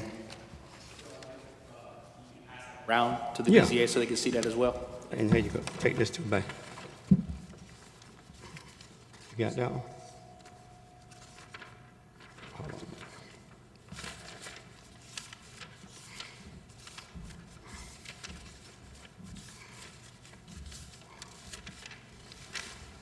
And if you look at the big map, it shows where the third structure was at. And then we had the other map shows where it was subdivided where she want to put her home. And that's all we asking, let her put her home and go from there. Huh? I don't know. You can ask her, did she have that?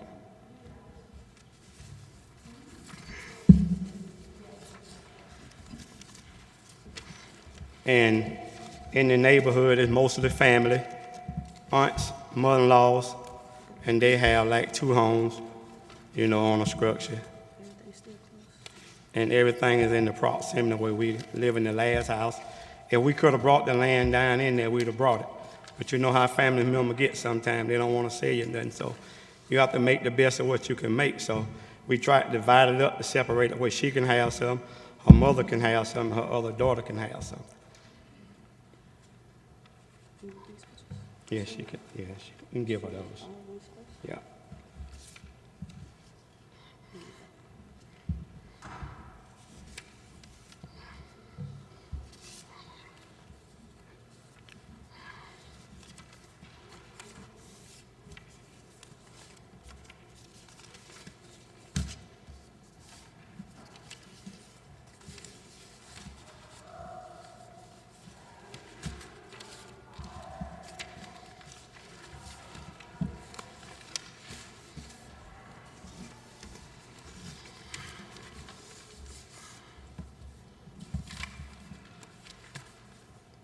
Like I was saying, we just only want to put back something that was there. We're not trying to change nothing. We're not trying to dig nothing. It's convenient for her. She got to go buy a well or a septic tank. That's $10,000, $15,000. Everything is already there. It seemed like, if I'd have known then, maybe I knew that she would try to buy the piece of property, but the trailer was there. But, you don't know. You can't see in hindsight. You're thinking that you can put some back as long as you own your property. But rules change, but we don't know.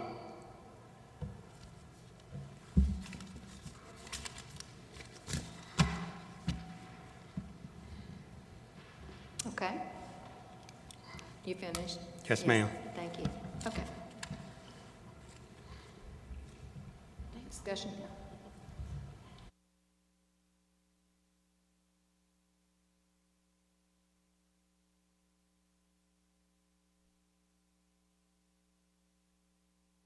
wonder if there's any Is there a motion questions? to discuss? Any- For Joseph or for the applicant, or are y'all ready to make a motion?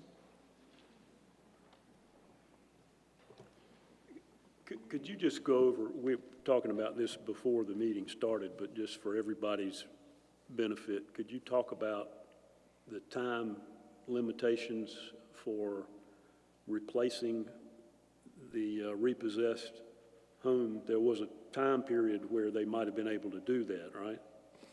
Correct. So the current regulations in the land management ordinance, which are the land regulations that we enforce on a day-to-day basis, were approved in 2012. Okay? So since 2012, they have been in enforcement.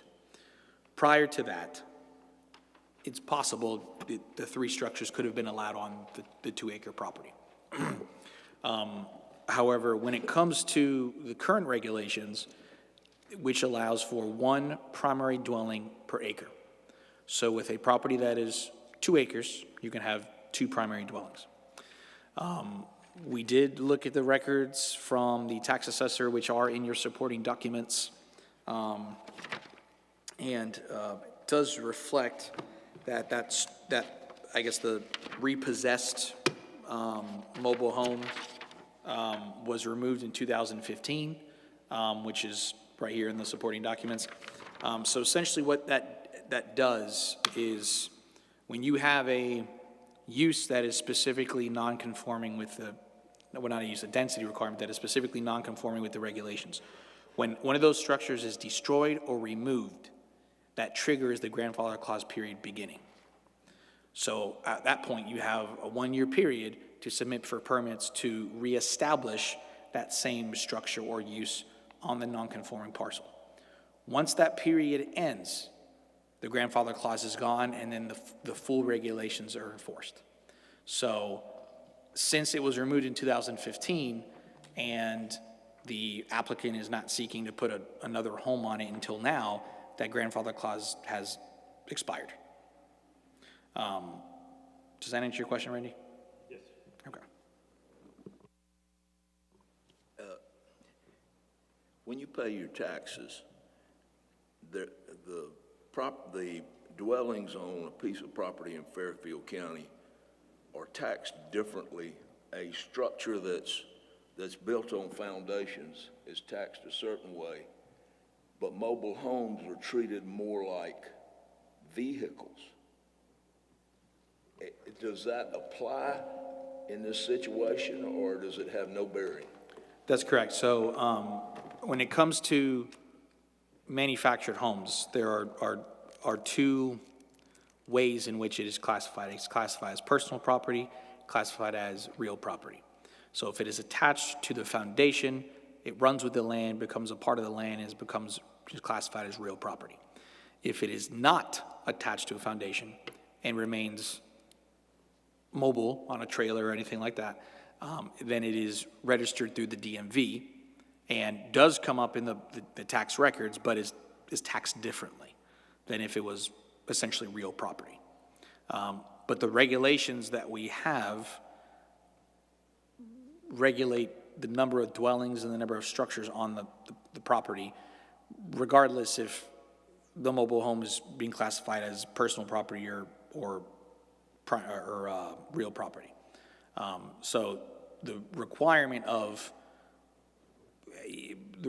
having 1 acre per dwelling still remains in place if someone wants to put a mobile home that is going to be attached to the land with a foundation, or is added as personal property, because the impact is still there with a septic and everything like that.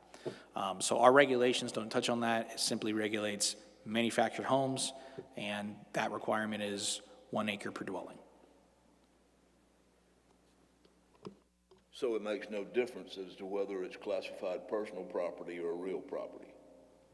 Not when it comes to well, maybe when it comes for the taxes purposes, yes. But when it comes to the land regulations and the use regulations, no.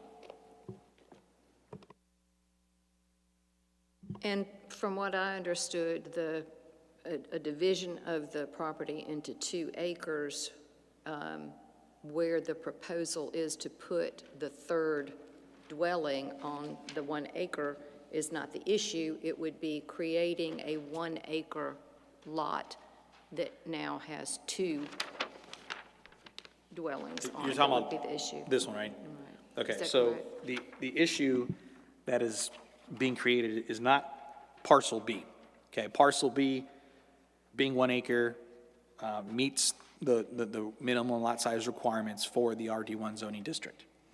But the issue that becomes is by proposing parcel B, you are creating a non-conforming parcel in parcel A. So currently, this line is not here, it's all 2 acres. Our regulations do not require that if you have 2 dwelling structures on a 2 acre parcel, that they have to be a certain amount of distance from one another, right? So in like family compound situations, a lot of the homes are clustered and everything like that. So long as you have the total acreage of that parent tract to do it, you could do it. So we don't necessarily say, well, it has to be 200 feet or 150 feet or whatever from the adjacent structure. So that's fine as it is currently. But by wanting to subdivide and create now 2 1 acre parcels, there is 1 acre parcel, the parcel A, that has been created that would have 2 dwellings on it on a 1 acre parcel, which is a non-conforming structure, which non-conforming density requirements because it's the 1 dwelling, per acre. If the property was did have access to public water and public sewer, that requirement would be half an acre lot size, and he would meet that requirement. But there is no public water and sewer in that. If he did have public water and sewer in the area and was tapped into it to service parcel A, then the minimum lot size requirement is reduced from 1 acre to half an acre. And then he would be able to subdivide, like say 2 half acres if he wanted to do that, but there's no public water and sewer in the area, and the structures are on septic.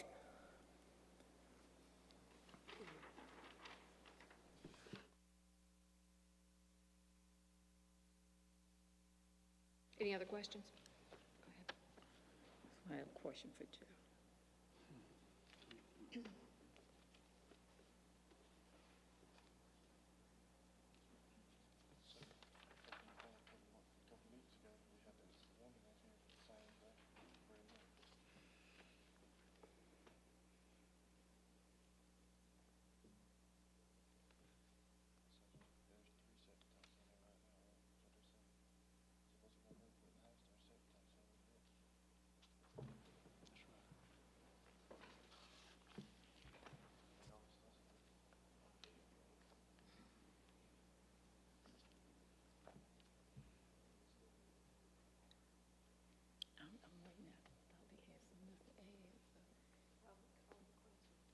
Joe. Karen had a question for Joseph. I didn't know if you had something else to add. And you was talking about, and I understand the part about the public sewer and public water.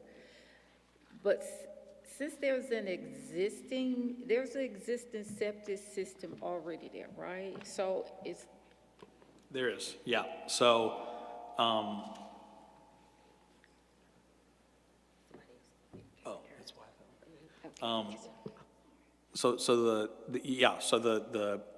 there is a existing septic system there from where the third manufactured home was. So if you went into, so long as it is inspected and approved by a certified septic tank installer, that it, currently works and is in operation, he can use it. So he would just be putting the structure back in that same location. So that's in accordance with grandfathering. So when a property or a structure is non-conforming and you replace it, has to be in the same location that the previous non-conforming structure was located. So he would not have the option to move it if he wanted. He would have to place it in the same location as it was before. Okay, he had his hand up. You wanted to say something else, Mr.? We can't hear. Can you come up to the mic, please?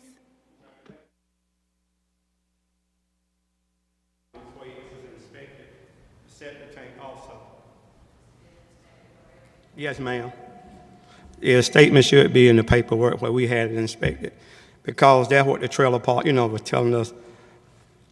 Everybody was telling we need to have this inspected and all this done. So we went and done all the, trying to put something back exactly where it was. We didn't need the trees cut.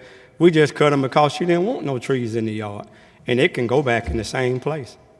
Everything is well, septic tank, pole, electricity. You're talking about saving $15,000 to $20,000 on a septic tank and well when you already got it. That's all I had to say.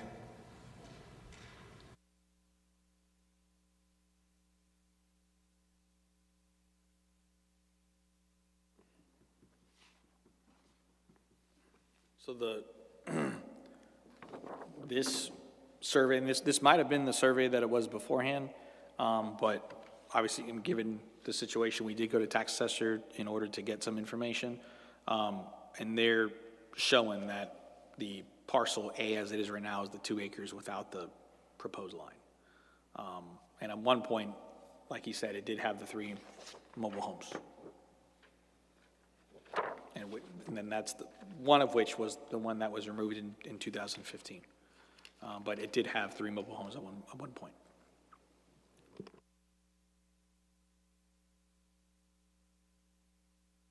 Just a question about, I know you said that it failed the part with the hardship. You don't think that this meets the hardship part? Because now if it's denied, I'm not saying it's going to be or not, I'm just asking about, is the hardship because she's going to have to find some more property because the other piece of property he has, I'm assuming for what he said, is another daughter. Then she's going to have to get a septic tank, a well, or it depends on where she get the property, if she has to go buy new property. So just with that, of course, that doesn't mean it meets the other 3 things you said that failed, but you don't think that it passed the hardship part? Just explain it. It might be a financial hardship, but Yeah, it's right. not because of the land itself. Okay. So that's was the basis for us. It's not because the topography of the land, or there's a big ravine in the land, or half the land is in, wetlands or something, you can't develop on it. It's, yes, there is a hardship to some extent, but not because the property is unique and extraordinary compared to adjacent properties. But I also did mention, like, in condition 4, it does pass, because, I don't see it providing an impact to adjacent parcels or anything like that. So, and that condition number 4, being the impact to adjacent properties and everything like that, I don't foresee any impact, so I'd recommend that it passes. So his appeal is based on a land management ordinance. And it gets very complicated because of the grandfather clause, right?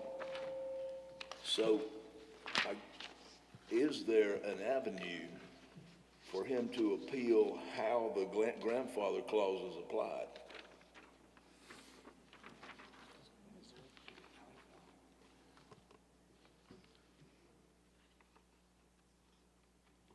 Sounded like to me from what Joseph was telling me earlier that was very clearly a 1-year grace period in there. It seems like about every time something comes up, we think, gosh, the land management ordinance ought to be changed here. But we don't have the power to do that. You're saying instead of him seeking a variance, can he seek an appeal? Is that what you're asking? My question is, he's appealing a variance of the land management ordinance. But if the grandfather clause was still applicable, he wouldn't have to do that. So I'm saying, is there another appeals process within the county where he can appeal how the grandfather clause is applied? I don't believe so. We looked in the code, we didn't see anything that identifies that, hence the recommendation for a variance. So we could table it till further investigation is done. You could, if you wanted to table it to see if there's another avenue that he has to, I guess, appeal the land management ordinance, we could do that. Could he get it rezoned anyway so that he could have it where 3 was a piece of property?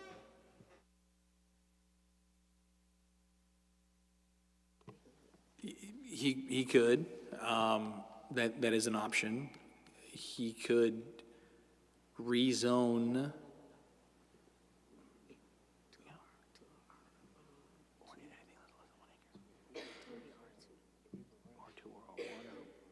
He could pursue a rezone to a different zoning district, which does allow for smaller lot sizes and manufactured homes. So that would limit him to R2.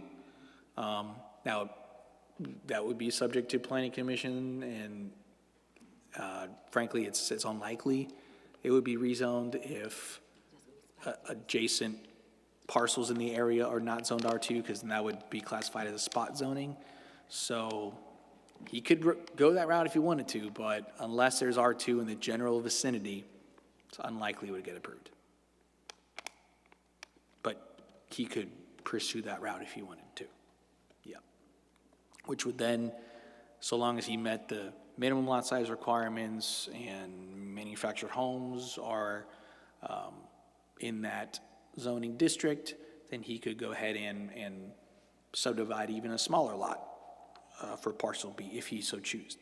The only reason why he has to do 1 acre right now is because it's in RD1 zoning and it does not have public water and sewer, which is hence the 1 acre requirement. R2 is significantly smaller, maybe 10 or 15,000 square feet, if that were to be approved.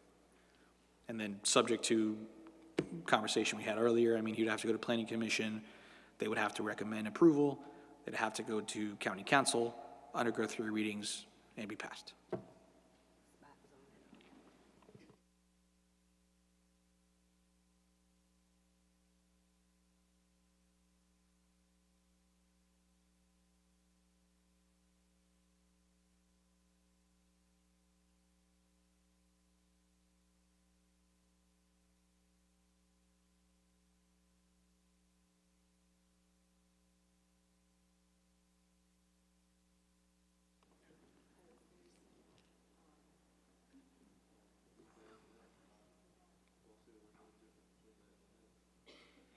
So this is a definitely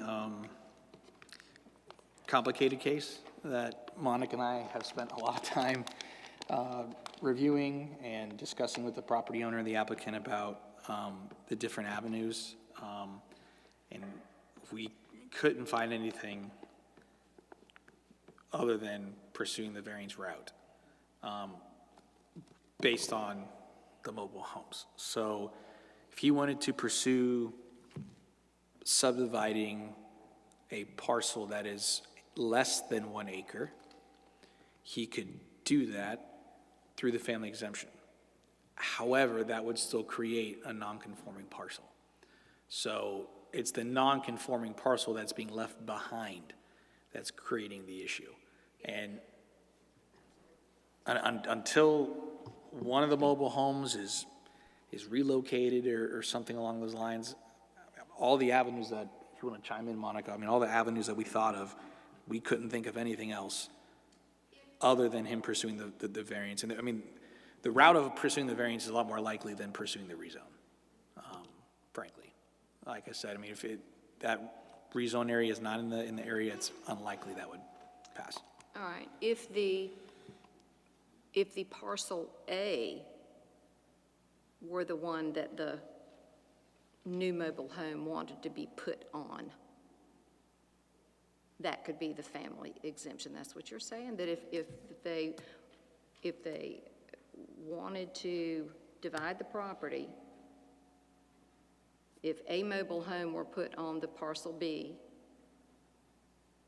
but if the parcel A then wanted to delineate or designate part of that for the family exemption, So that would be allowed?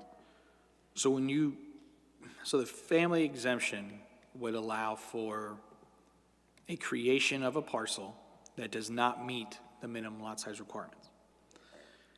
However, the remaining parcel would still have to remain in compliance with what the regulations are. So you cannot create a non-conforming parcel by creating another parcel. So, for example, if he wanted to purchase a piece of property and say, I want to give this quarter acre, this half acre to my daughter for her to build on, he could do that. He could pursue the family exemption. However, the remaining property that is here would still have to be 2 acres in some way, shape, or form, because otherwise you'd be creating a non-conforming parcel. So if he were to say instead, right now I have 2 acres, I want to buy half an acre from an adjacent property and give that to my daughter, he could do that. He could pursue the family exemption, make that claim to the planning commission, and go that route, because he's not creating a non-conforming property that's being left behind, which is this. So the family exemption would allow him to create another piece of property. Maybe he were to buy, surrounding property or something along those lines that is less than the minimum lot size requirements based on family exemption.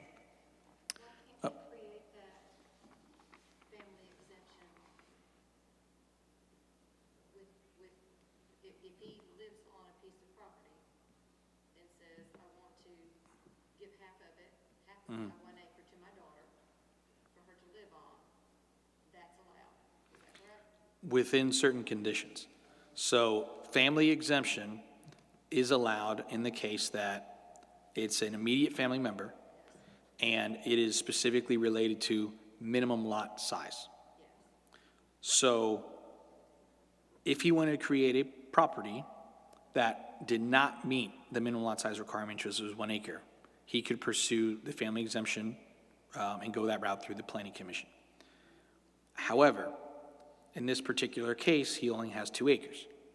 So if you were to subdivide a piece of property from this piece of property and create a lot that is less than the minimum lot size requirement, the remaining lot, you're creating a non-conforming property because now that does not have 2 acres.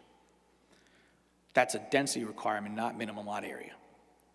So family exemption doesn't apply essentially to everything. It's applying when, hey, I have 10 acres, I want to give half an acre to my daughter. So long as the remaining acreage meets the requirements, you can do that. But in this case, it doesn't because of the density of the number of structures. Is there any chance,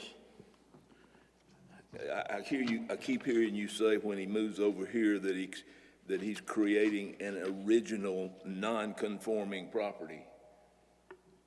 Is that non-conforming property, that wouldn't fall under the grandfather clause because it's been there? Well, you want to chime in, Monica? Okay. It's been there, but it haven't been subdivided, and that's what we're talking about, subdividing it. And then, because had it been subdivided, we wouldn't even be here, because then that other one would be on that side. But we have to look at the whole property, 2 acres. It's not subdivided now. That's just showing what they want to do. Right, so by wanting to subdivide, you're creating a new piece of property, issuing a new tax map number. When you do that, that property would have to conform with the subdivision regulations and would have to be conforming with the current zoning regulations that are in place, which is the 1 structure per acre, or the 1 dwelling per acre. Are the grandfather clauses and the administration of them part of the land ordinances? Yeah. So if for example, we get cases where, hey, my house burned down, it's a non-conforming use, just like this. Like say there's 3 dwellings on 2 acres, 1 dwelling burned down, we get a permit application, I want to replace that structure that's there. We go ahead and take a look at the information, it's approved, you have to place it back in the same location. However, in that same case, somebody were to say, well, you know, oh, that structure burned down 20 years ago, I want to replace it now, then that's when the grandfather clause has its limitations for, you know, being that 1 year period. There's not really a lot of further breakdown on grandfather clauses about what it applies to, what it doesn't apply to. It's pretty general in that case. It doesn't necessarily say in specific situations that it should be approved, it should not be approved. It does not go into that detail. So my question, and maybe you've answered, and I'm just not understanding. If the portion that has the 2 dwellings on it at this point were to be divided so as to give the daughter a portion of it, what you're saying is the father's remaining portion can't be, the exemption would go, lot size would only go what was given to the daughter, so the father's portion, if it were a half acre, the other half acre couldn't be, it would be out of conformity because it is too small. Is that what you were, is that correct?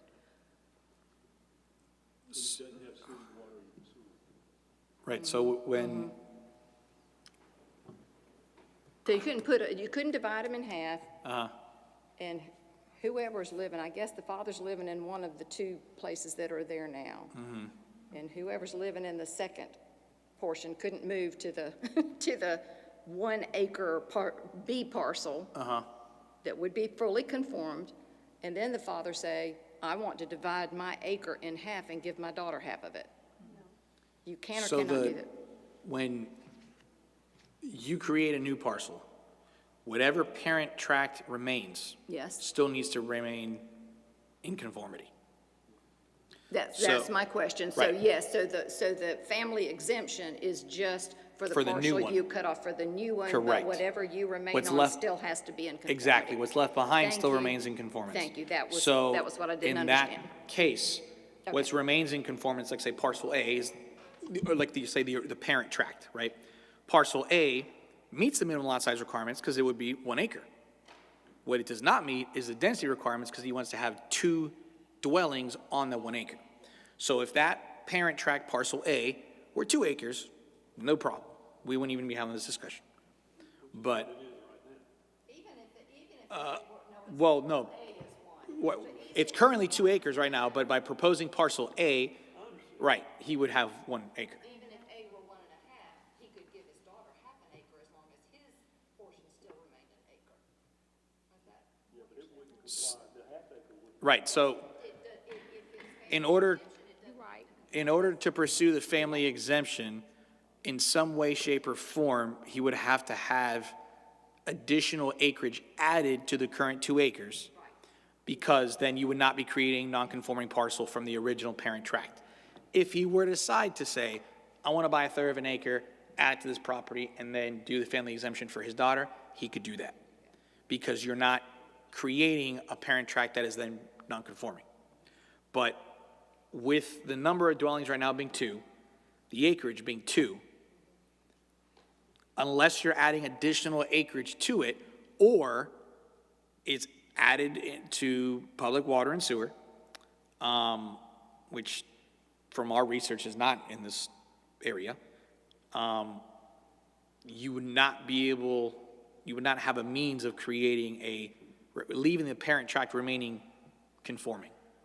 Am I explaining myself correctly? I got a question. Maybe 2 questions. I just want to make sure, does this board have the authority to approve this variance request as it stands?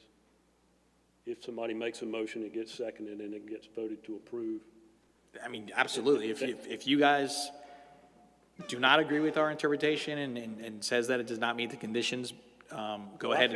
I feel strongly in both directions, to be honest with you. But my second question is, can we do a contingency approval, which would say that if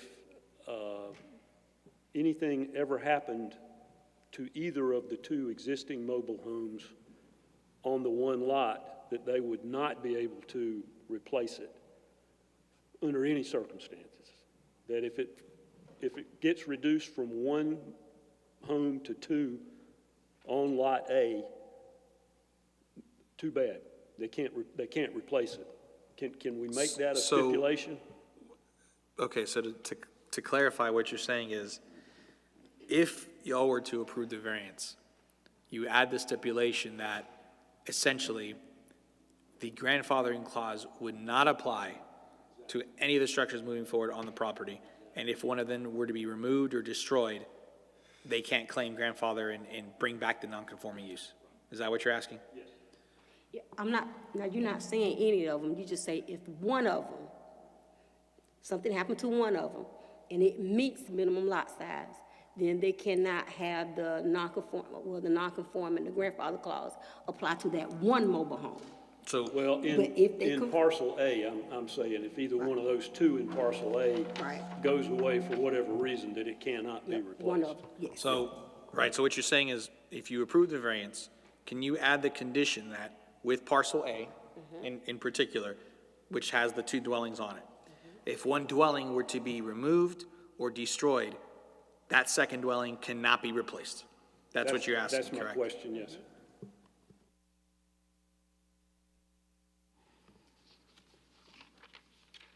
Now, I think that that could possibly cause a hardship. I think so too. Yeah, that just doesn't seem fair, because if I have a house there and something happened, and I hate to speak stuff into the atmosphere, but just say if a tornado comes, to Lord, don't let no tornado come. But it's no fault to them. So then you telling me I can't replace my house because of a disaster? So I don't think that clause should apply. If you're going to do it like that, it's going to have to be some stipulation that the person moves out. They don't want to keep the mobile home on that property anymore. And so if they remove it off that property themselves, then they can't bring nothing. But not just up in the air if something happened, because somebody could be left homeless. I agree wholeheartedly. Well, as long as we've talked about this, and as long as we've looked for a way, and it's very complicated, I don't understand how that doesn't constitute extraordinary conditions. I mean, most people aren't stuck in this situation, and then that makes it extraordinary.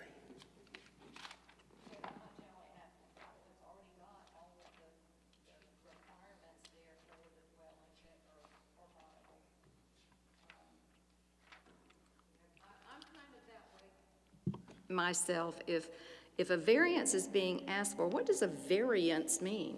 You're varying from the norm. I mean, that's what we have the opportunity to say, yes, we accept that this is worth varying from what the norm would be. I mean, remember, in the case of the variance, those four specific conditions need to apply. So it's based on interpretation of those conditions. So based on our interpretation, we're not saying that all three of the four are not being met. However, if y'all determine that they are, provide a basis as to why, and then you can move forward with the motion for the variance. So I think it's more so the interpretation of if the conditions are being applied, and when you look at typically how the conditions for the variances are applied, it's based on a lot of things regarding the actual land itself, topography issues, wetlands, flood zones, large changes in topography that allow buildable area being limited. Those are the typical identifiers when you're examining the conditions and interpreting them correctly. But, I mean, by all means, if y'all think that not all of these conditions, or all these conditions are being met, then go ahead and, have that discussion, and then you can proceed forward. Well, I have a question. To point to conditions not generally applicable to other properties, how many other properties do you think that are around there that eliminated a home, let the grandfather clause expire, and now have spent money putting back what they thought they could, and now we're going to stop them? I don't see that that's applicable to other properties that are around them. How many properties around there are non-conforming too? Right. I mean, that's absolutely a valid point, and if that's the opinion, then, you still have the other two that need to meet. Remember, according to the state code, it's all 4 conditions have to be met. If one of them are not, then it should be denied. So I think the conversation that needs to be had is the interpretation of the conditions on how they're being applied. And forget about what's parcel A, parcel B. Interpret the conditions and see if those conditions are being met, all 4 conditions being met.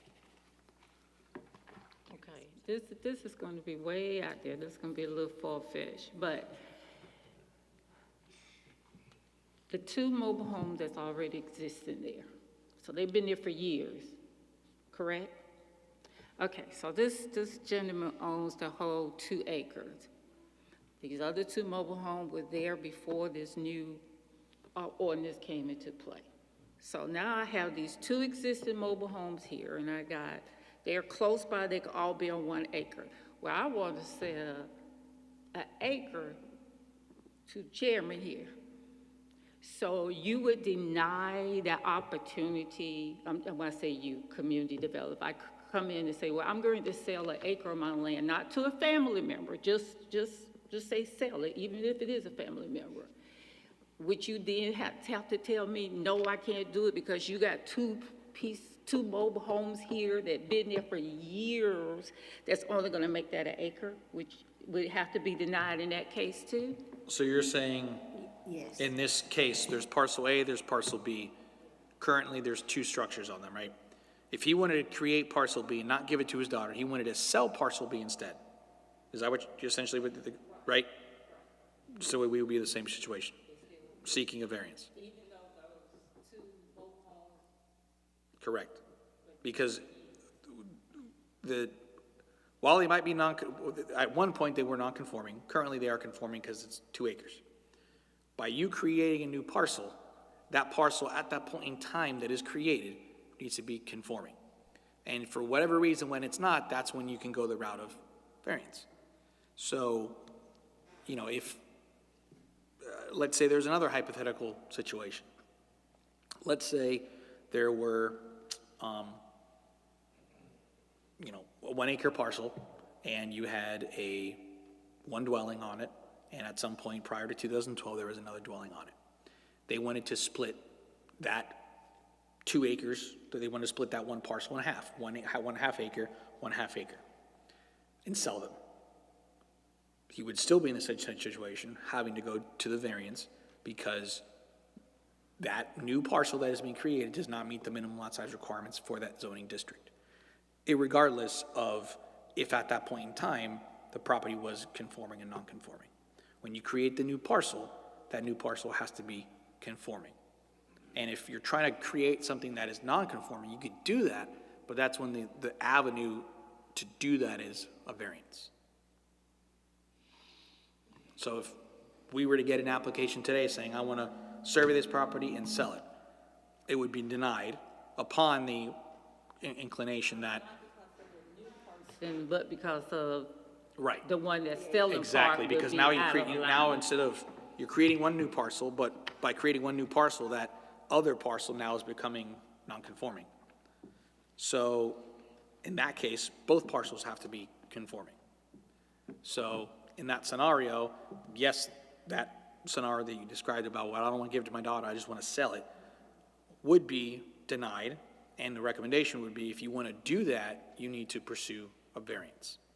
because either way, you're still creating in some way, shape, or form, either on parcel A or parcel B, a non-conforming parcel.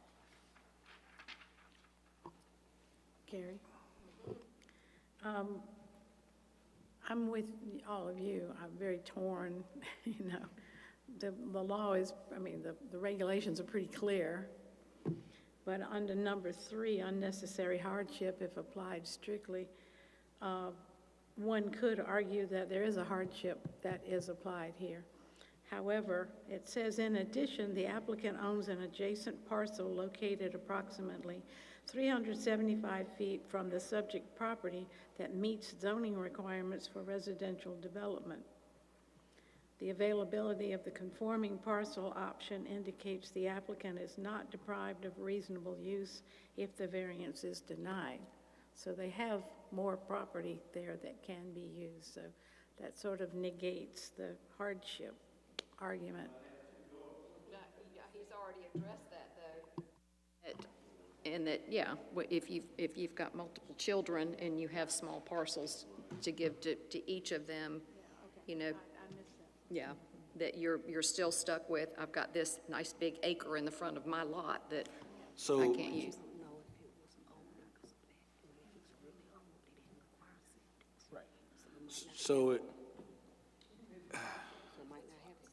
So based on what you mentioned, Sarah,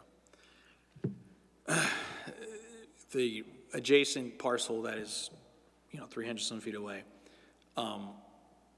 according to the GIS, is about 1 acre or so. If you wanted to pursue the route of a family exemption, he would be able to do that if he wanted to propose something that that was less than the minimum lot size requirement, but met all the other conditions. He could do that if he wanted to. Again, that would be in the case that I'm going to create a parcel that is, like, say, currently 1 acre. I want to split it into 2 half acres, give each one to my daughter. So long as all the other regulations are being met, you could pursue that route, go to the Planning Commission for the family exemption.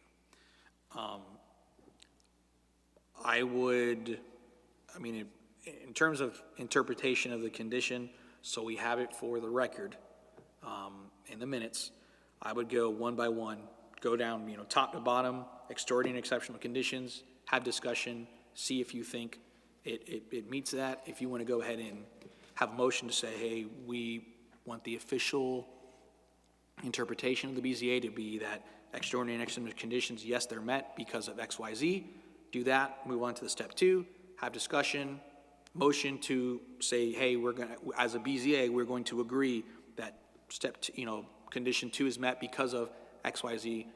We can have that, and we need to have that for the minute so we can have explanation as to what the interpretation is of the board for each specific condition. No, I think we just well,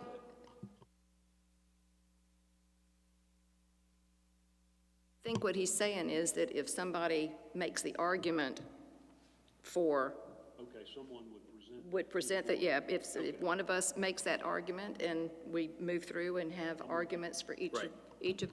Yeah, because like I said, if you wanted to approve the variance within the legal boundary of the law, that it, is what was the conditions were rightfully applied, then you need to make the argument based on, no, we disagree with your interpretation. We think the conditions are being met because of X, Y, Z, and go down that discussion and that process for each one.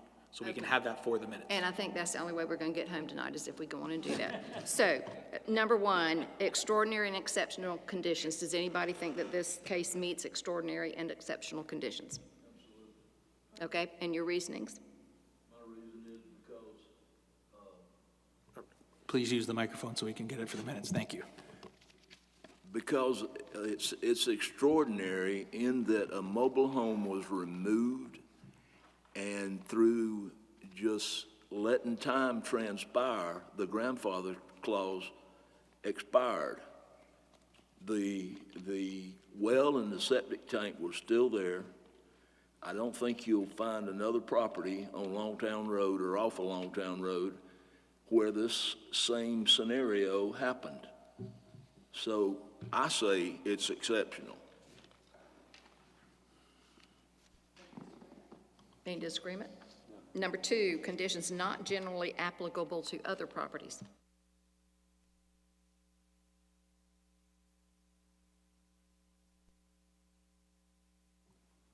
Same argument. Find another one on Longtown Road where this set of events transpired that put the property owner in this situation.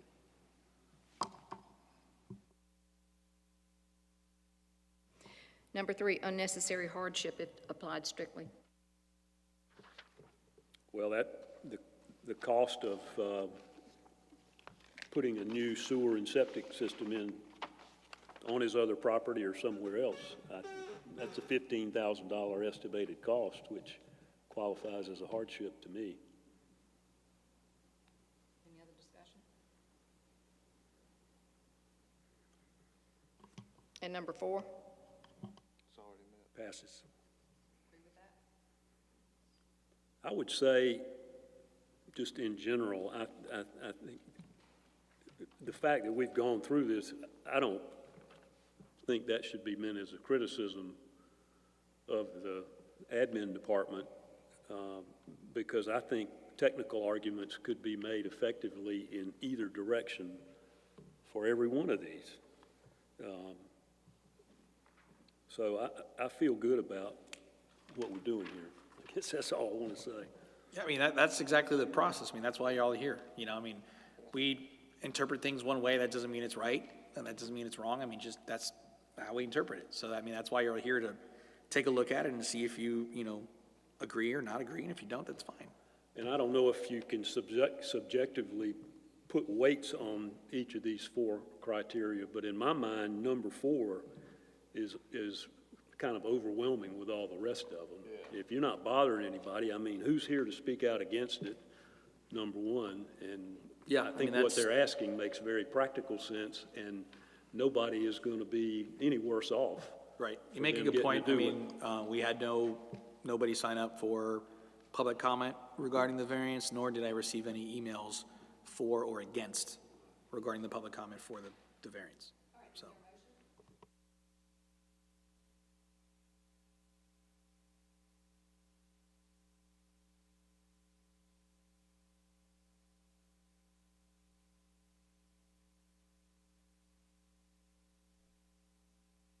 Variance passes unanimously. Any further business? Anything else you need to say to us, Joseph? Nope. Okay. We're good. We're adjourned. Before y'all head out, I do have